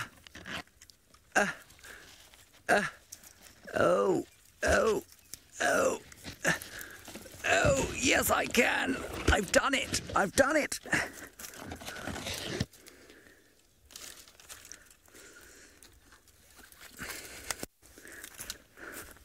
Behold, the flower of Albizia forbesii, the large fruited false-thorn. It smells a glorious, subtle smell, for me, of Christmas, not for you lot, of course, or most of you, because many of you live in the Northern Hemisphere. Summer flowers. Sort of slight jasmine-y, lily, light jasmine. Very delicious. Craig, would you like a smell? You would. But after you've finished the segment, is that what you're saying? Right, fair enough. I'll leave it here for you. Well, let's show everybody first. And hope it doesn't blow away. See, it's quite pretty. Yes. Very nice. You can see the pollen on the top, little yellow bits. Gorgeous. Okay, we'll head off towards Tingana. Very nice. There you are, Craig.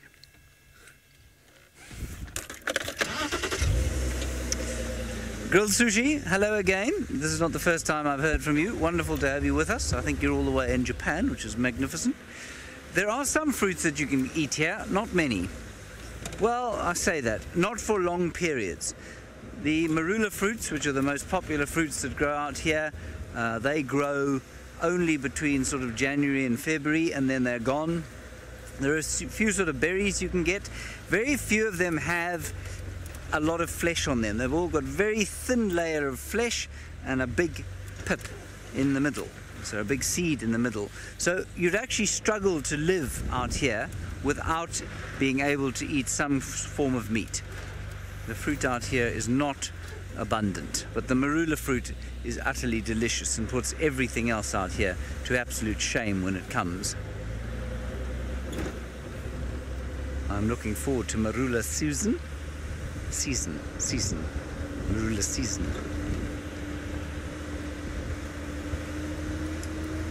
Just going to pop around the corner here. And one of my favorite trees in this little drainage segment is a milkweed. Right, good. Hosana has picked up on the sunset and he's now posing.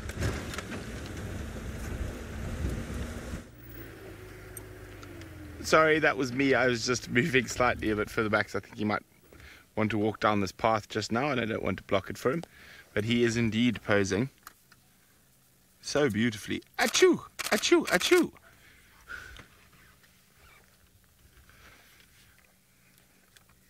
It's dust down here in the riverbed. Can be quite itchy on one's nose, causing you to sneeze.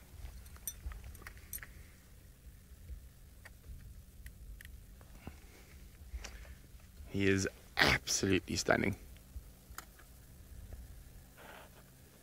Achoo! Okay, no more. I think I've got rid of the last of the dust. What do you think, Sen? It's very dusty. I never used to have dust allergies before, but now I seem to have them quite frequently.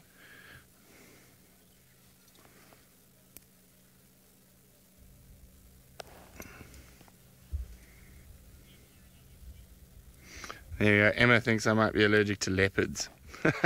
That I'm definitely not, Emma. There we go. And so I moved back a little bit. I thought he might walk down this path straight towards us. Hi, big guy. He's going to pass within centimeters. I'm not going to move in case he does walk this way. There we go. You can see how close he is. So even with Hasano, who's very relaxed around us, when a big cat walks that close to you, you don't want to move too quickly.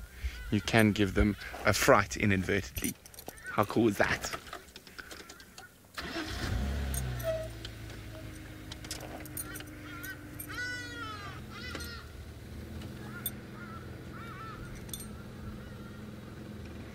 It's causing a traffic jam behind us. What we'll do is we will go above him.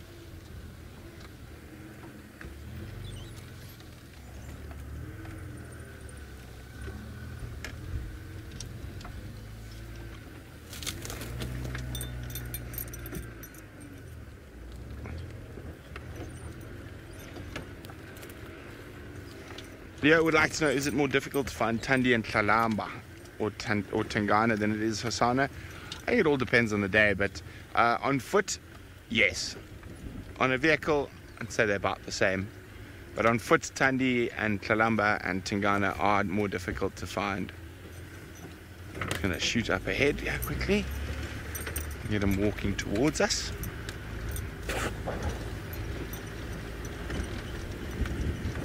You're holding on to them, kids. We're going to just jump off this. Cat says, are you supposed to avoid eye contact when they come that close? No, Cat, that's a bit of an old wives' tale, I'm afraid. There is an animal you should avoid eye contact with when they come that close, but it's not a big cat. It's both chimpanzees and gorillas. The apes you avoid eye contact with. Okay, there we go. And we see, make sure we give him some space. And I love it when they do these little walk past like this. Hey boy. He's going to come right next to me again. There's something very special about this.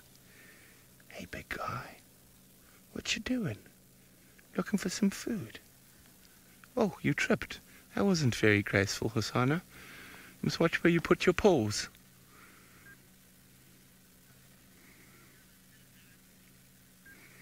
Doing the whole regal leopard thing, and then I need to just oink, trip over a little stick.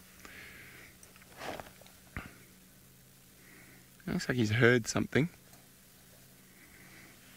What have you heard, mister?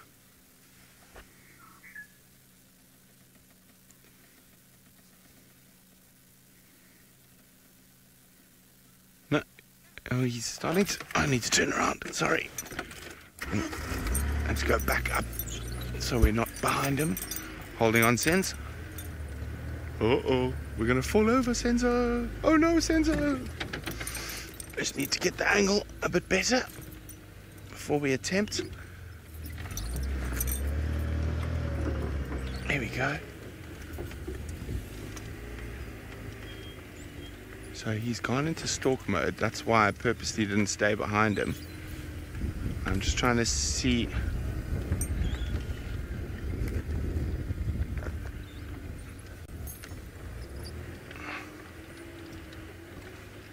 I can't see what he's seen.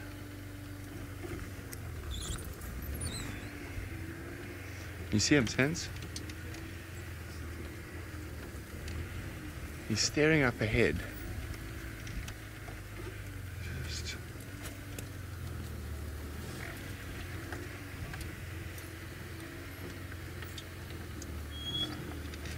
You see anything? Let's just wait here.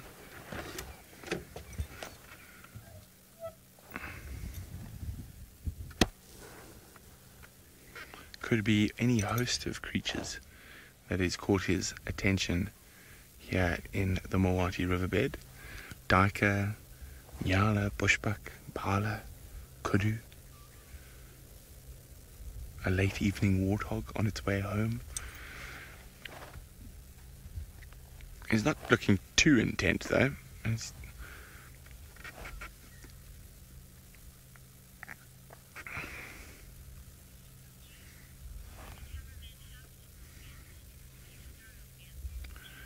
Yeah, I would like to know how many cameramen have fallen off vehicles or have thrown off vehicles. I think only one, two. I think Jeandre and Brian. There's something close by. We can't see it, obviously, but he can.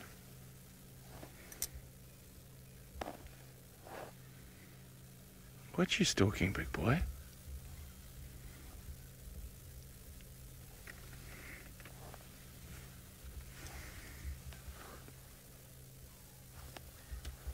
I think I see an Inyala.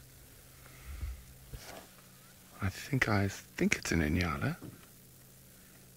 There, it's a kudu, and it's coming straight towards him. The kudu has not realized Hosanna is in the riverbed. It is a big female kudu. Okay, let's go to unscheduled quickly, please.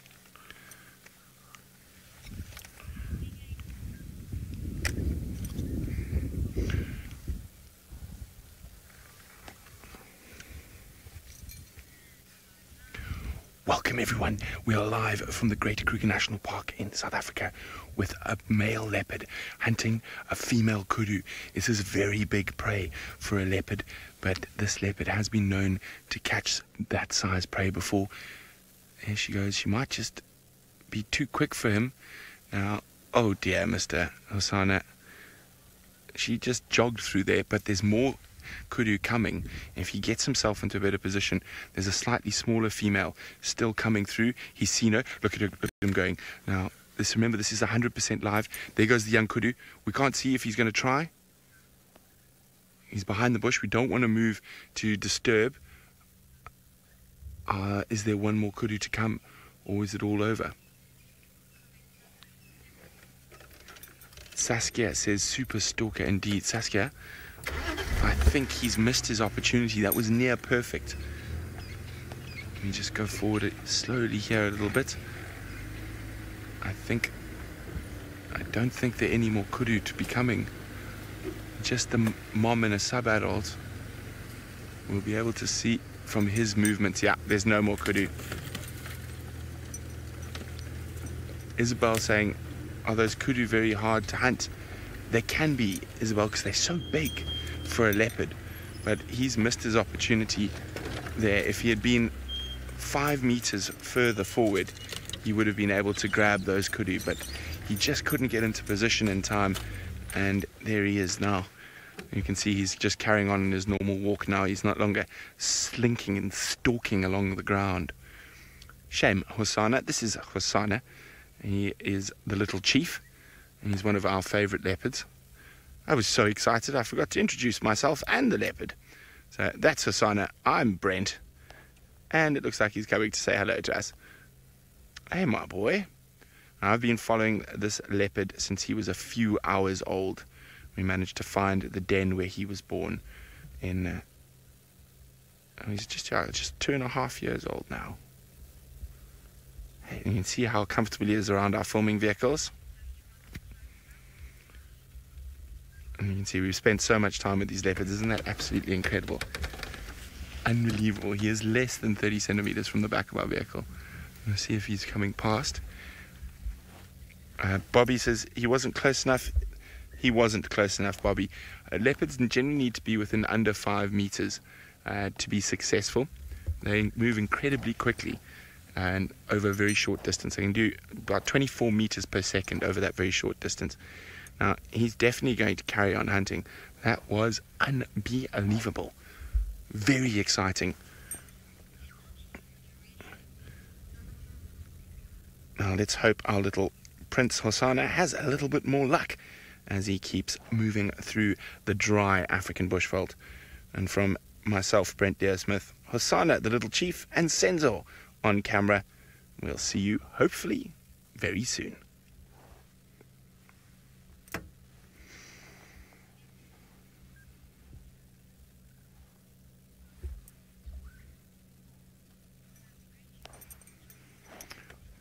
Oof. That was close, guys. Hosanna nearly got himself another very big meal. But we're going to keep following him as he heads closer and closer towards... Oh, no, he's going to flop down before he gets towards the tuna pan. Okay, let's send you to James, who's got something else with spots, but it's not a cat. Now, fascinatingly, we have come to a different den site. This is not the Albury's Road den. We are at the Philemon's Dip den, and Corky yesterday, that's Corky, the adult that you can see there, and that's her baby, whose name temporarily is Shim, because we don't know if it's a she or a him, so it's Shim. And she was yesterday at Tingana's Kill, which was very close to here, and we hadn't seen her for a little while at the Albury's Road den. We'd just seen Pretty and her 2 youngsters, and Tristan said today he wondered if she hadn't moved, and I thought the same thing yesterday when we had her so close to Tingana, and so she has moved. We haven't had a hyena in this den for a very long time.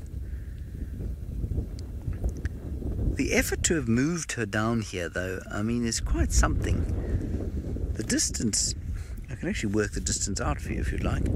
I think it's probably about 5 kilometers. Let me check.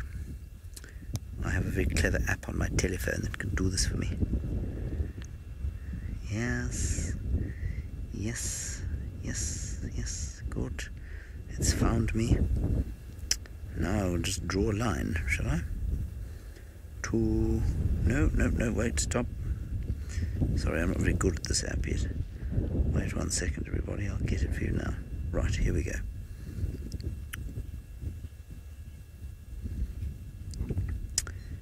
It is... No, hang on a second, I've made a mess. Right, Lindsay, yes, there are indeed cubs in both den. There's only one here. It's actually only 2.5 kilometers. So that's not very far. That's as the crow flies. So she probably walked about 3 kilometers to get here, which is just under 2 miles. Corky, please don't go anywhere. It's very nice having you here. Only one cub here, and that's little Shim. And then Pretty's daughter and son at the other den as well. Look at this, it's too precious.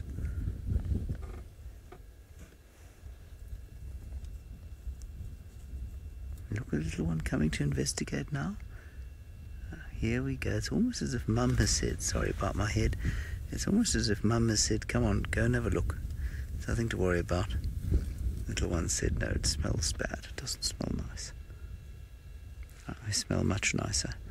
I assure you, you don't, my dear. You hyenas are not known for smelling delightful. And closer again. Isn't this too gorgeous? Geo, they look very, very, very similar to Tasmanian devils. You say they look like Tasmanian devils. They do, baby hyenas. The adults don't at all. The adults only look like hyenas. But the babies certainly look like little Tasmanian devils.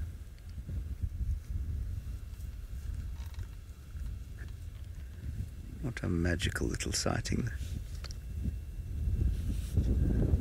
Now we can't see it because it's so close to the car.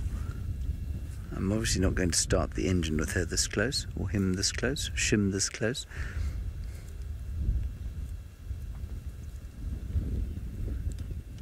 That face remains hairless, quite interestingly. Not sure why. Possibly does a lot of digging with its face.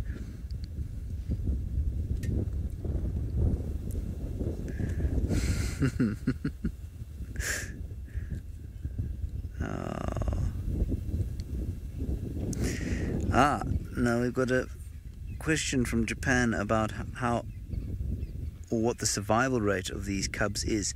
You'll probably find, compared with most of the predators, pretty good. It's probably in the region of 4 out of 10, especially to the dominant hyenas in a clan. So Corky is the matriarch of this clan, that's the mother. So Shim's probably got about a 40% chance of making it to adulthood, which is not too bad for hyenas, at least for predators out here. Lions, leopards, much less. She's calling, making low growling calls. Oh, what's her last one? Sounded like she was beginning a song. Oh.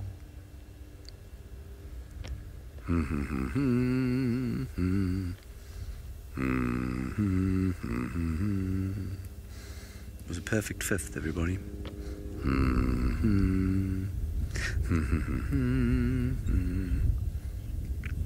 Yes, that was me, Emma. I was just trying to figure out what interval she'd sung. It was a perfect fifth.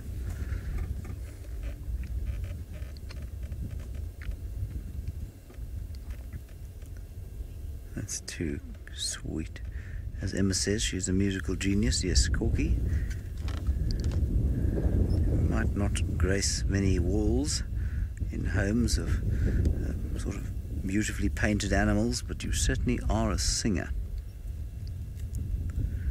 Right, so there's a very mysterious thing going on in the Mara. I'm not sure what it is. It's called a dark and confusing scene.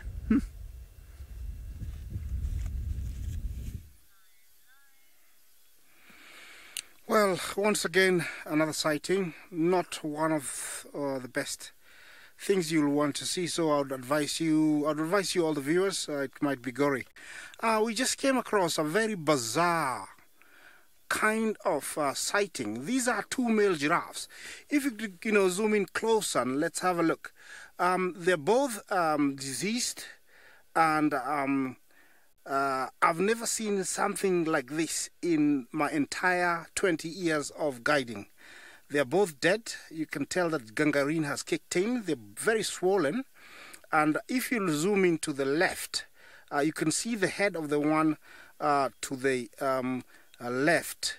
And we cannot see the head of the other. So we actually don't know exactly what happened here. We will need the intervention of the rangers tomorrow, maybe to come and investigate more. We're quite a distance away and it's very dark, so we only can use the infrared light, and this is quite a distance. This is something I've never seen in my life, and I don't think I'll ever see it. It's not a happy ending for these two guys.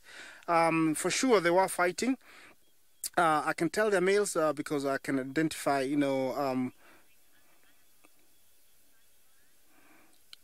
Definitely tonight. We're going to have hyenas come here and start, which will attract other predators in the morning.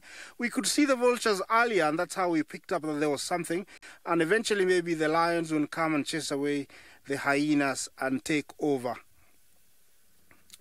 Yeah, very, very, you'd say, bizarre. I don't know if I can give it any other word. I've never seen something like this. I don't think anybody has ever seen something like this. So it might be a very unique sighting, but a sad ending for these two guys. I think everybody was trying to fight for a territory or, mating rights. And this is the end result, which isn't very good. There's nothing we can do, but to put it in the books and say, it's something that has happened before. But I've never seen this. It's quite a unique sighting for me. Of course, it might be not very good for everybody, but this is nature, and always it's not a happy ending, and this is how it ends sometimes.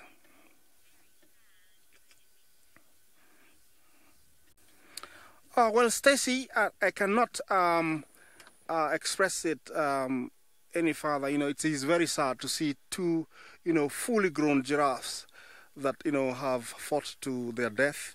But, it's interesting as you put it, and I'm glad, you are enjoying it, although it's a sad sighting.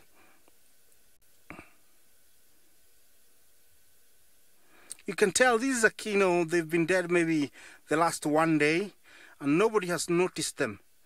But tomorrow, for sure, in the morning, whoever comes out, will find them. They'll be open tomorrow morning, by hyenas or jackals will come. Hyenas, lions. These are places, to be in the next coming days. You can tell around, there's nobody, who's around. But eventually, maybe somebody will appear out of that darkness, and it will just take, one hyena to open up. And the smell will spread, and it will attract everybody else. Remember, the hyenas, can smell, carcasses like this or lions, for even up to a mile away. So once it's open, it will attract a lot of, attention. Everybody will be heading here because this is a big feast. This is about 3 tons of meat, about 6,000 pounds of flesh.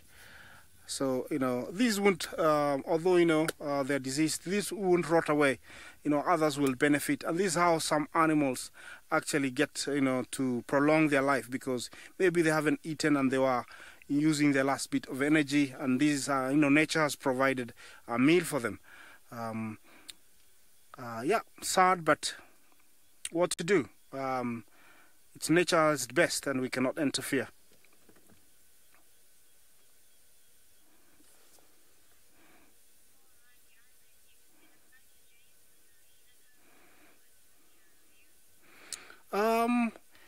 Well, on this sad note, I'll send you back to a happy view, better things that are happening. James, back to you.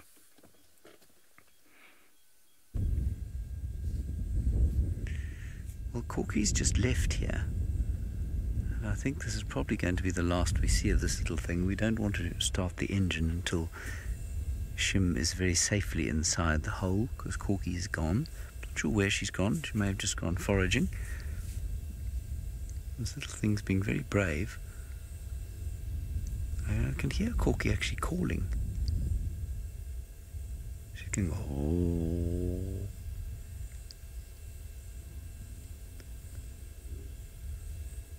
Might be able to hear her.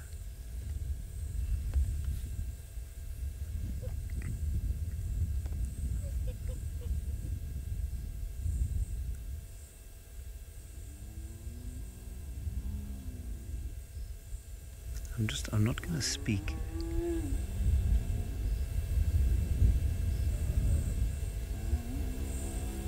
Very interesting. I don't know if Corky's trying to make the youngster go with her and go somewhere else.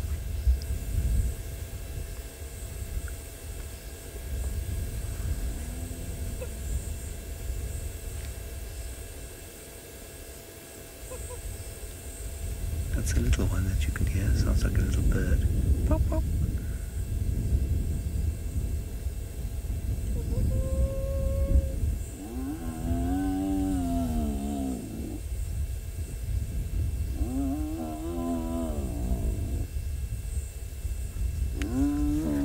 What's fascinating here is that Corky cannot get into that den. No adult can get into the den. She's trying to get it to move.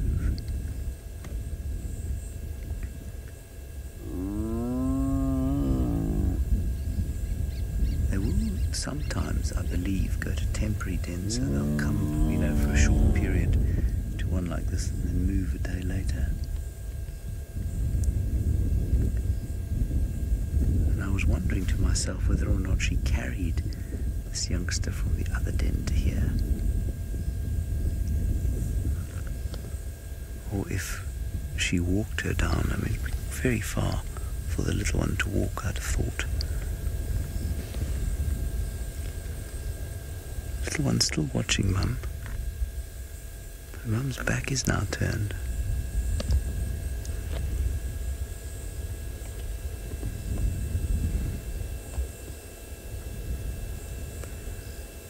Now, you don't have an infrared camera, but at least a thermal camera. We can see this in thermal as well.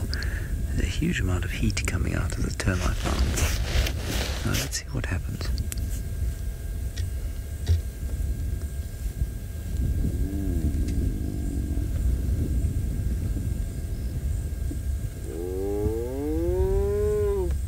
I think that was just a yawn.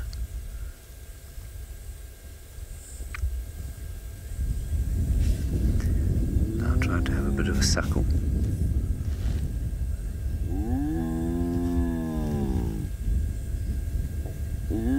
There we go.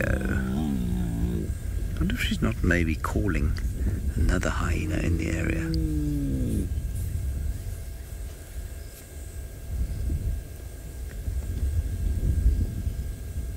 Fascinating, fascinating stuff. We just don't know really what's going on with this bunch. We don't see enough of the rest of the clan, I don't think. Yeah, cat, they make some weird sounds. The weirdest, of course, is that squittering noise that the little ones make when they're really hungry. It sounds like a bunch of really loud African jacanas.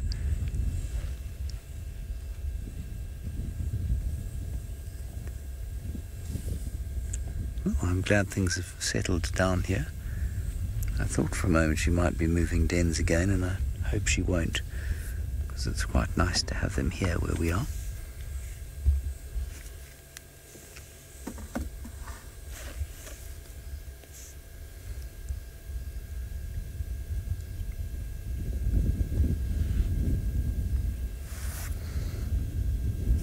Well, Brendan, the clans out here tend to be fairly individualistic. Well, that's a really bad way of putting it. They don't stick around with each other all the time. The males often out hunting in ones and twos, but within their territory. And then the dens sometimes centre on a kind of communal den, and sometimes they just seem to like to be on their own, away from the communal dens. And certainly, if I'm not mistaken, Corky's last one that we found at this size was born here before she took it up to the communal den that we have on a road called Gallagher Shortcut. Maybe she found that the pretties two were giving this one a little bit of a hard time, and maybe that's why she's brought her down here. I don't know. But the males have been around. Hosana gave Koza, one of the males, a great big run around the other day, about a week and a half ago. Hosana, unlike most leopards, did not back down when the hyena came in. He actually chased the hyena away and followed him down the road until he disappeared. Ah, this is fascinating. Craig's managed to spot another hyena coming in with meat, and now Corky's chasing the other one. coming around this side. I think the meat's been dropped. Corky's to the left. The one who brought the meat's coming in to the right there. Sorry everybody, the sticks make it impossible for the camera to pick up what's going on here. Corky's coming back around to the left. There we go, she's got the kill, or the little piece of meat. Why she didn't just let the other one bring it in, I don't know. So youngster shot back into the den. Corky wasted no time and is now eating the little leg of something. How fascinating. Don't know who that was that brought it in. Here comes the other one now, Craigus. It's right in front of us.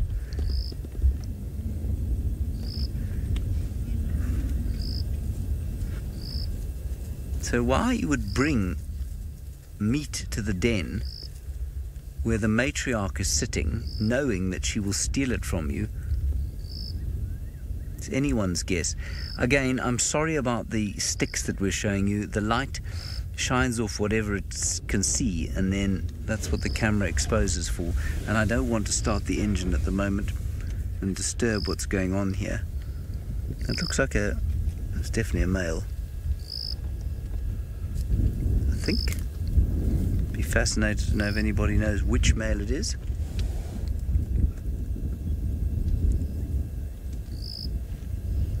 Definitely been eating a carcass though, very fat belly, and brought a piece back here. Why?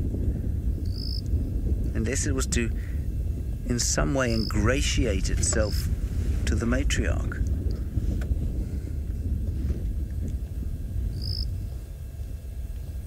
Now I say it's a male simply because it is smaller than Corky.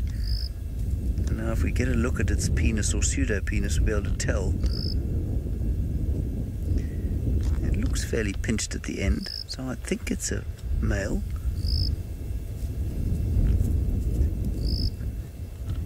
See how Corky shows absolutely no worry here. Well, maybe a female. But if she'd come to the den, you'd then expect her to have a cub here, and then she'd be suckling, and you'd be able to see that. She's calling, or he's calling. It is calling.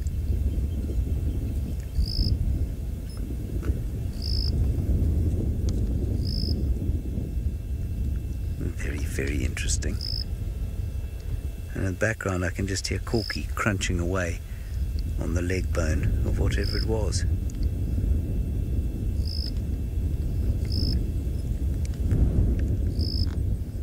Well, Lindsay, they do bring meat back to the den. We've just seen that there. Normally, the dominant ones bring meat back to the den, and the subdominant ones or subordinate ones don't.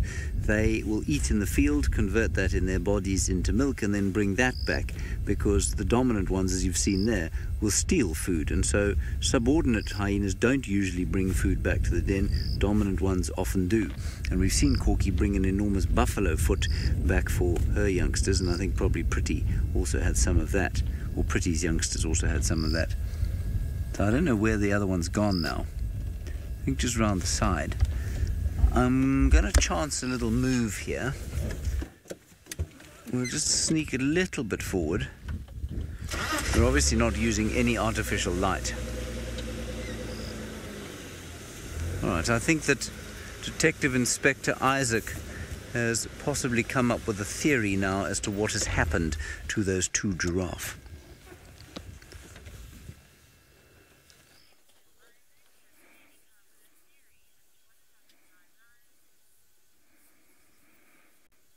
Yeah, we still hear the sighting, and we actually think these guys, could have, died from pure exhaustion. Two boxers fighting, their lives off, and this is what has happened. And actually, we just used a spotlight, and looking at what you see there, the ones with the legs facing to the left, we cannot see the head. The head you see here belongs to one to the right. So they must have been doing the typical, side to side necking, battle style. And what I would suggest here is they fought themselves to death. They exhausted themselves, and we're still sitting here waiting to see who's gonna come, or whoever comes. If not, we'll proceed on. Sad ending, but these guys stood in the ring until the last breath. Yeah. I don't know if anybody else would come up with a theory, but that's what I have.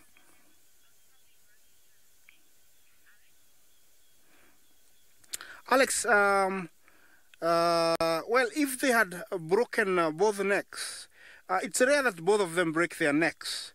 That would be quite weird, but who am I to say you are wrong?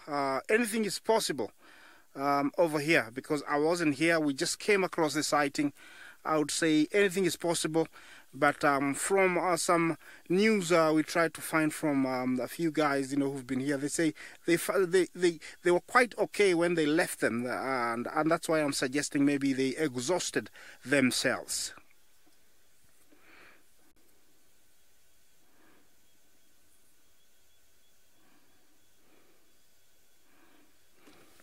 Quite a sad ending. But this is nature at its best.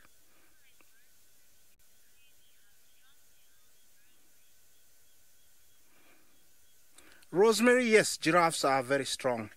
You can imagine, Rosemary, you can imagine, an animal weighing 2 tons, the strength, the necking, that is sheer brute force.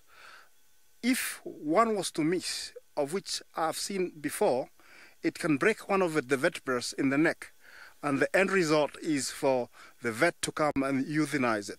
But in this case, both of them look like they actually lie down and eventually died off. That is what I would say happened here, because they're back to back.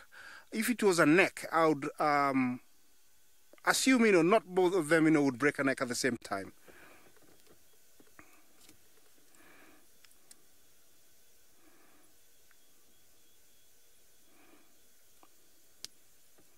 Yeah, we're still sitting here, waiting to see what's going to happen in the surrounding. Maybe if we scan around and see, with this light we can pick up, animals from quite a distance. I think nobody has noticed that these 2 guys are down, and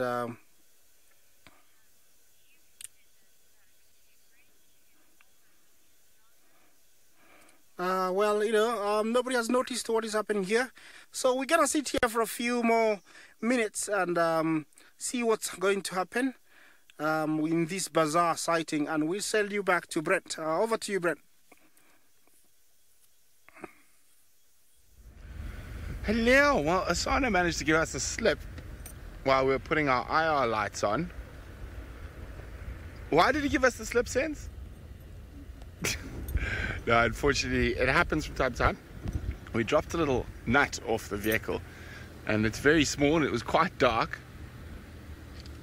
So it took some finding. Sen's found it. But now it means we've lost him probably about 500, 600 meters from the dam cam. But I've driven down in the drainage line. I can see maybe he's gone back up towards quarantine.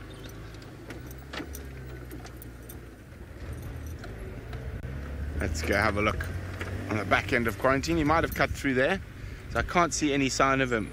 But please keep an eye on the dam cam. There's a good chance he might pop out there.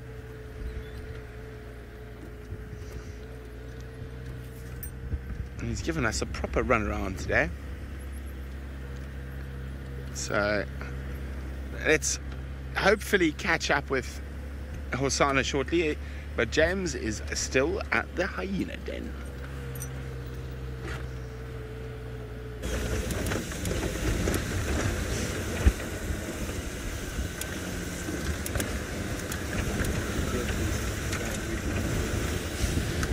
So is mine. We're live. We're live. Hello, everybody. Sorry about that. My earpiece came out. Craig just said, your earpiece fell out. We're live. I thought he said my earpiece fell out. Talking about himself.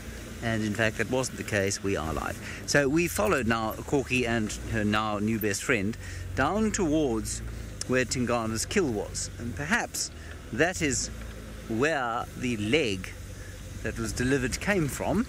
We're just going to go and have another quick look down here. We did come and look earlier, but we didn't find anything. They seem to be making a beeline for the milkberry tree. Watch heads.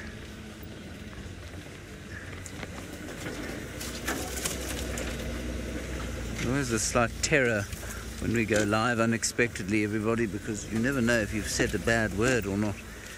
You frantically try and scrabble with your memory to see if you have or haven't. I don't think I did. I think I was safe. So this is where they came.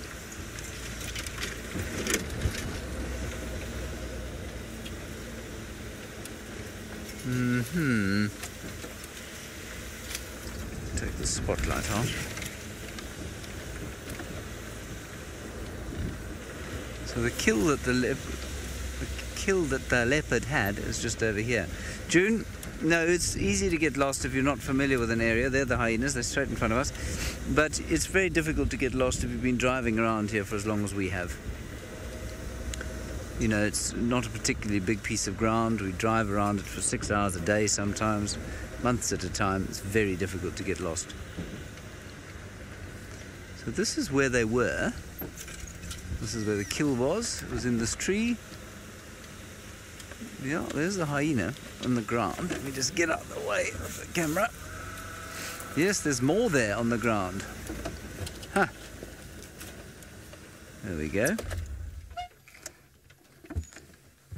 So despite Corky having stolen the leg from the male who brought a peace offering, he still led her here. Perhaps she just came, regardless.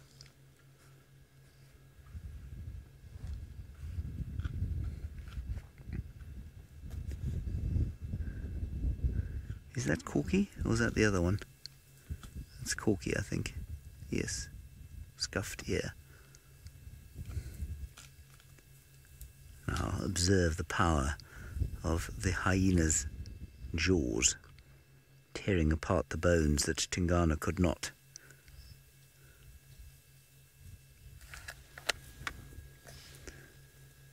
And the other one is now walked behind us with another piece.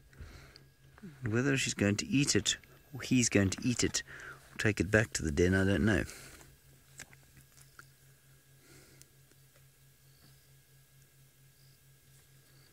They will take absolutely every opportunity to eat. All right, I think that Hosanna seems to have made his way, I'm going to guess, all the way to the dam cam, and so he's having a drink. Indeed he has. I had a suspicion he might appear here. Hey, pretty boy.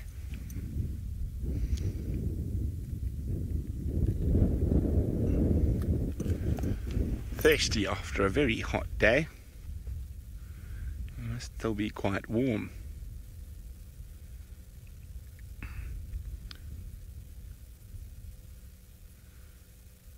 Isn't that gorgeous?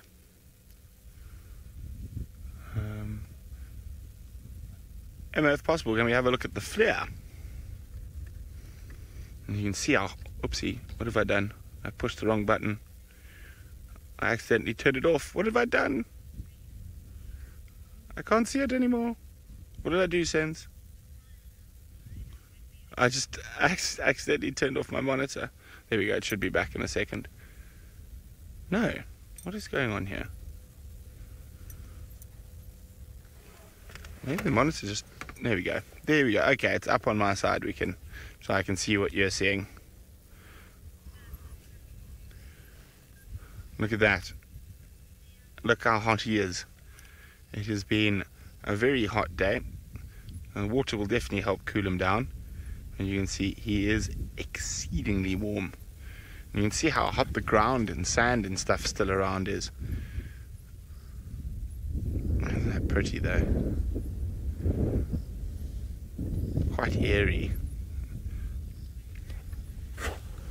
Look at those airy eyes, just those heat exuding from his eyes. Now, of course, the flare is a thermal camera, but I've got a question for you guys. Look how hot he is. Look at that. He is really warm. So why, if it's reading heat signatures, can you see his reflection in the water? Hashtag SafariLive. Why can this camera that is reading heat signatures, or see, why then can we see his reflection in the water? Hashtag SafariLive if you know the answer. Very, very pretty there. Okay, we're going to say goodbye to the flare. And we're back in infrared. And see where he goes off to. I thought he might flop down. Let's get a bit closer. I think Hasana might stick to a winning plan, which is wait for dinner to come to him at the water.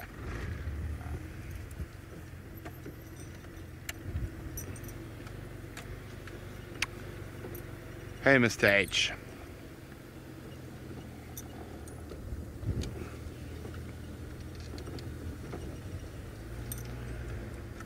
The good news says it's because water is a mirror. Not quite right.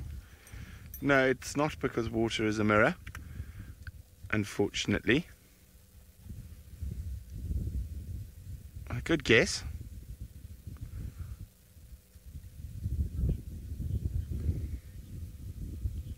Snorky says the answer is magic. It is not magic.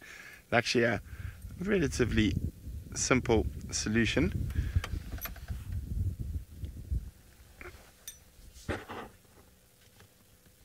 Okay, well, let's have a look at him in the flare again. Now, wait till he turns his head towards us. You'll see where his lips are wet, how much cooler it's become there. You can see those dark spots, and that's actually from him drinking from the water.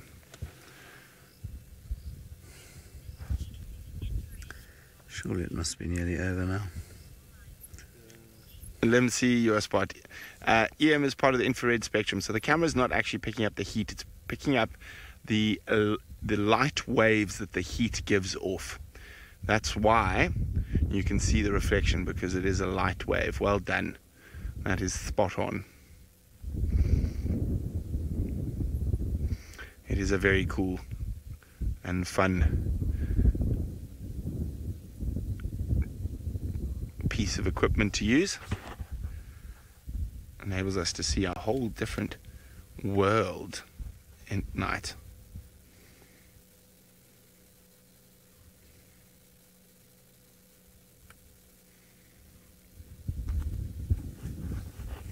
Looking very relaxed. Now we're coming back into infrared. Sense, please zoom onto his lips for me, as far in as we can go. So where we were looking at those dark spots, I actually thought in the infrared I could actually see a little droplet of water. There we go. You can just see the light catch it every now and then. And that's those dark spots. You can see where it's wet. The dark spots we were seeing on the flare camera. Very, very cool. So much of the coolness.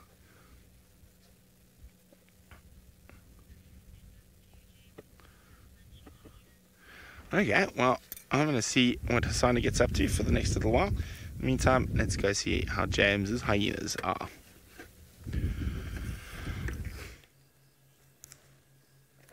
Well, we're still sitting here with Corky, and Corky is supping upon originally Horsana's, we think, young kudu, and then Tingana's, and now hers. The other one's disappeared. Anybody come up with an identification on the other one? Afraid I didn't get a good enough look. I'm not very good at getting the IDs anyway.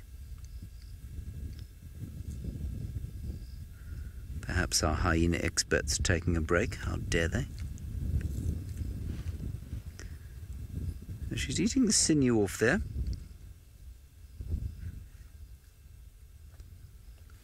Completely, I mean, almost as confident as a lioness, you'll find.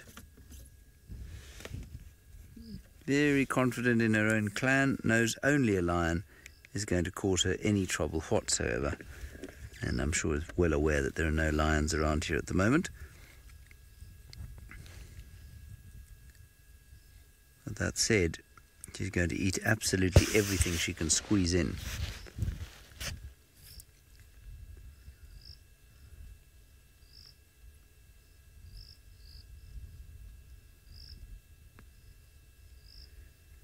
It's such a silent night again. Okay, so Chris, you say it could be Causa, the male hyena there. No confirmation. Certainly better than I've managed, thank you very much. I was just about to say that it's a very silent evening. There are one or two crickets I can hear.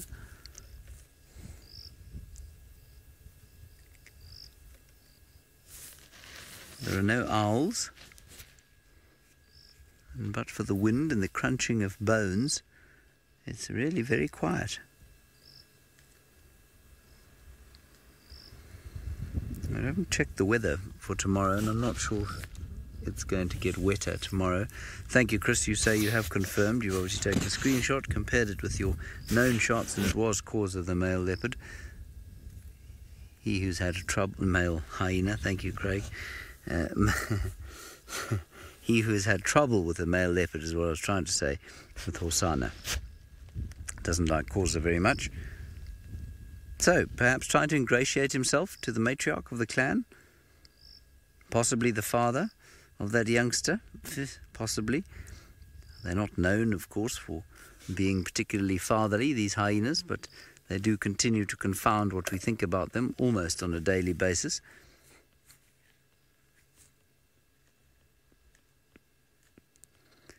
Anyway, I do find it very weird that he completely failed to understand that he was going to have his meal stolen unless he did fully appreciate it and brought it back anyway. All right, let's go back up to the Masai Mara, where those two giraffes still are lying prone. It seems to me that they're unlikely to stand up anytime soon, and so they'll probably be devoured by one of the massive clans over there. Well, once again, we've tried to change views from where we are. We can't see very much. A lot of it is buried under the grass.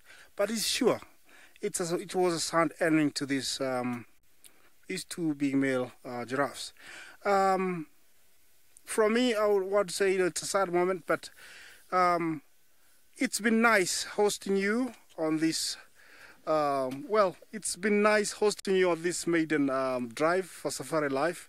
I hope you had a good time and hope to catch up, in the near future. This is a sad ending, but I hope, we can take you down to somebody with a better, ending as we head towards home, because it's quite dark here and it's quite a distance to get home. It's been nice meeting you all. Have a good evening. Thank you.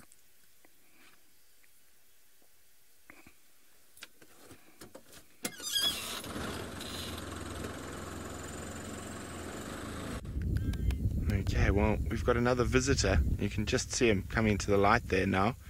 Looks like a lone elephant bull. But Senzo was just scanning around with the flare and spotted him. So let's have a look what the Ellie looks like. Not coming. Had a drink at Gallagher Pan.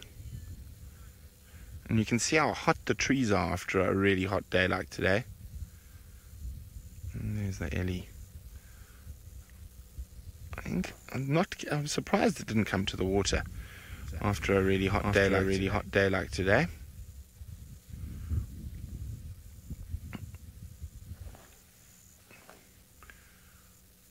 Well, maybe it will change its mind and come back towards us in the pan. Asano won't be too chuffed with that because he might chase him. Let's have a look. Where are you going to go, Eddie?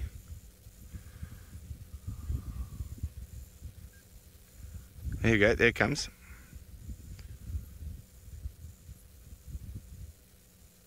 Just have a look which way it's going.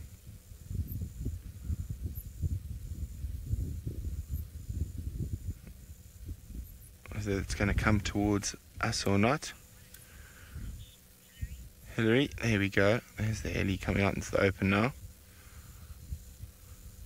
I think I'll have to move for sensor. The elephant's going directly behind us. Okay, I'm going to cut back here. So you can see Hasana is just in front of us there. I was really hoping this Ellie was going to come to the pan. That'd be quite something special to see in the flare. Elephants drinking. I'm just going to have a quick look. I think a little bit to the right sense. From more other right. Keep going. There, no, it doesn't look like it's coming. It's heading into the Timbwiti thickets. There we go. And we're coming back to the thermal. You can see it there. It's starting to feed. Oh dear. Not coming to the water just yet. Maybe it'll come a little bit later. Hasana has gone particularly flat cat at the moment. And I think he is planning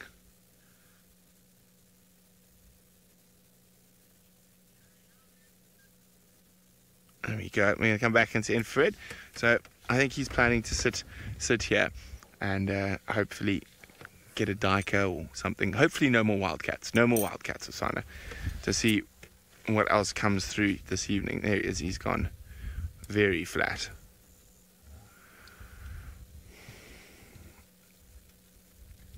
Tired kitty. It's been a hot day.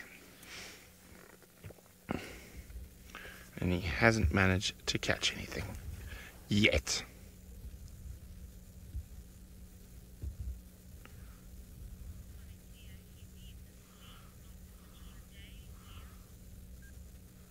Yeah, says he needs to sleep after such a hot day. Indeed, he's probably going to have one. And what an ideal spot to have one, just in case some poor unsuspecting diker or whatnot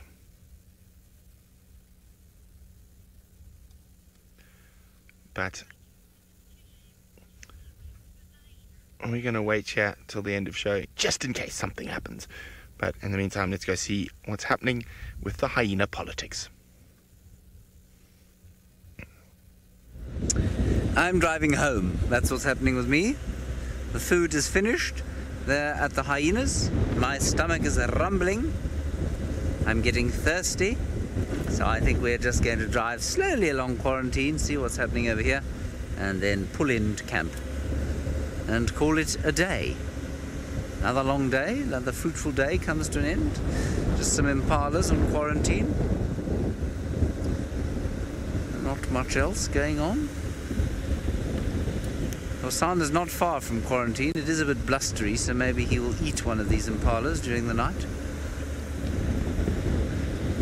It's quite nice when you drive out in the morning and there's a sighting in the trees. All right, everybody. That is going to be it from me. We are going to go back to Brent. The next time I see you, I won't be here. Actually, at Juma, I will be in the Masimara. Until then, goodbye.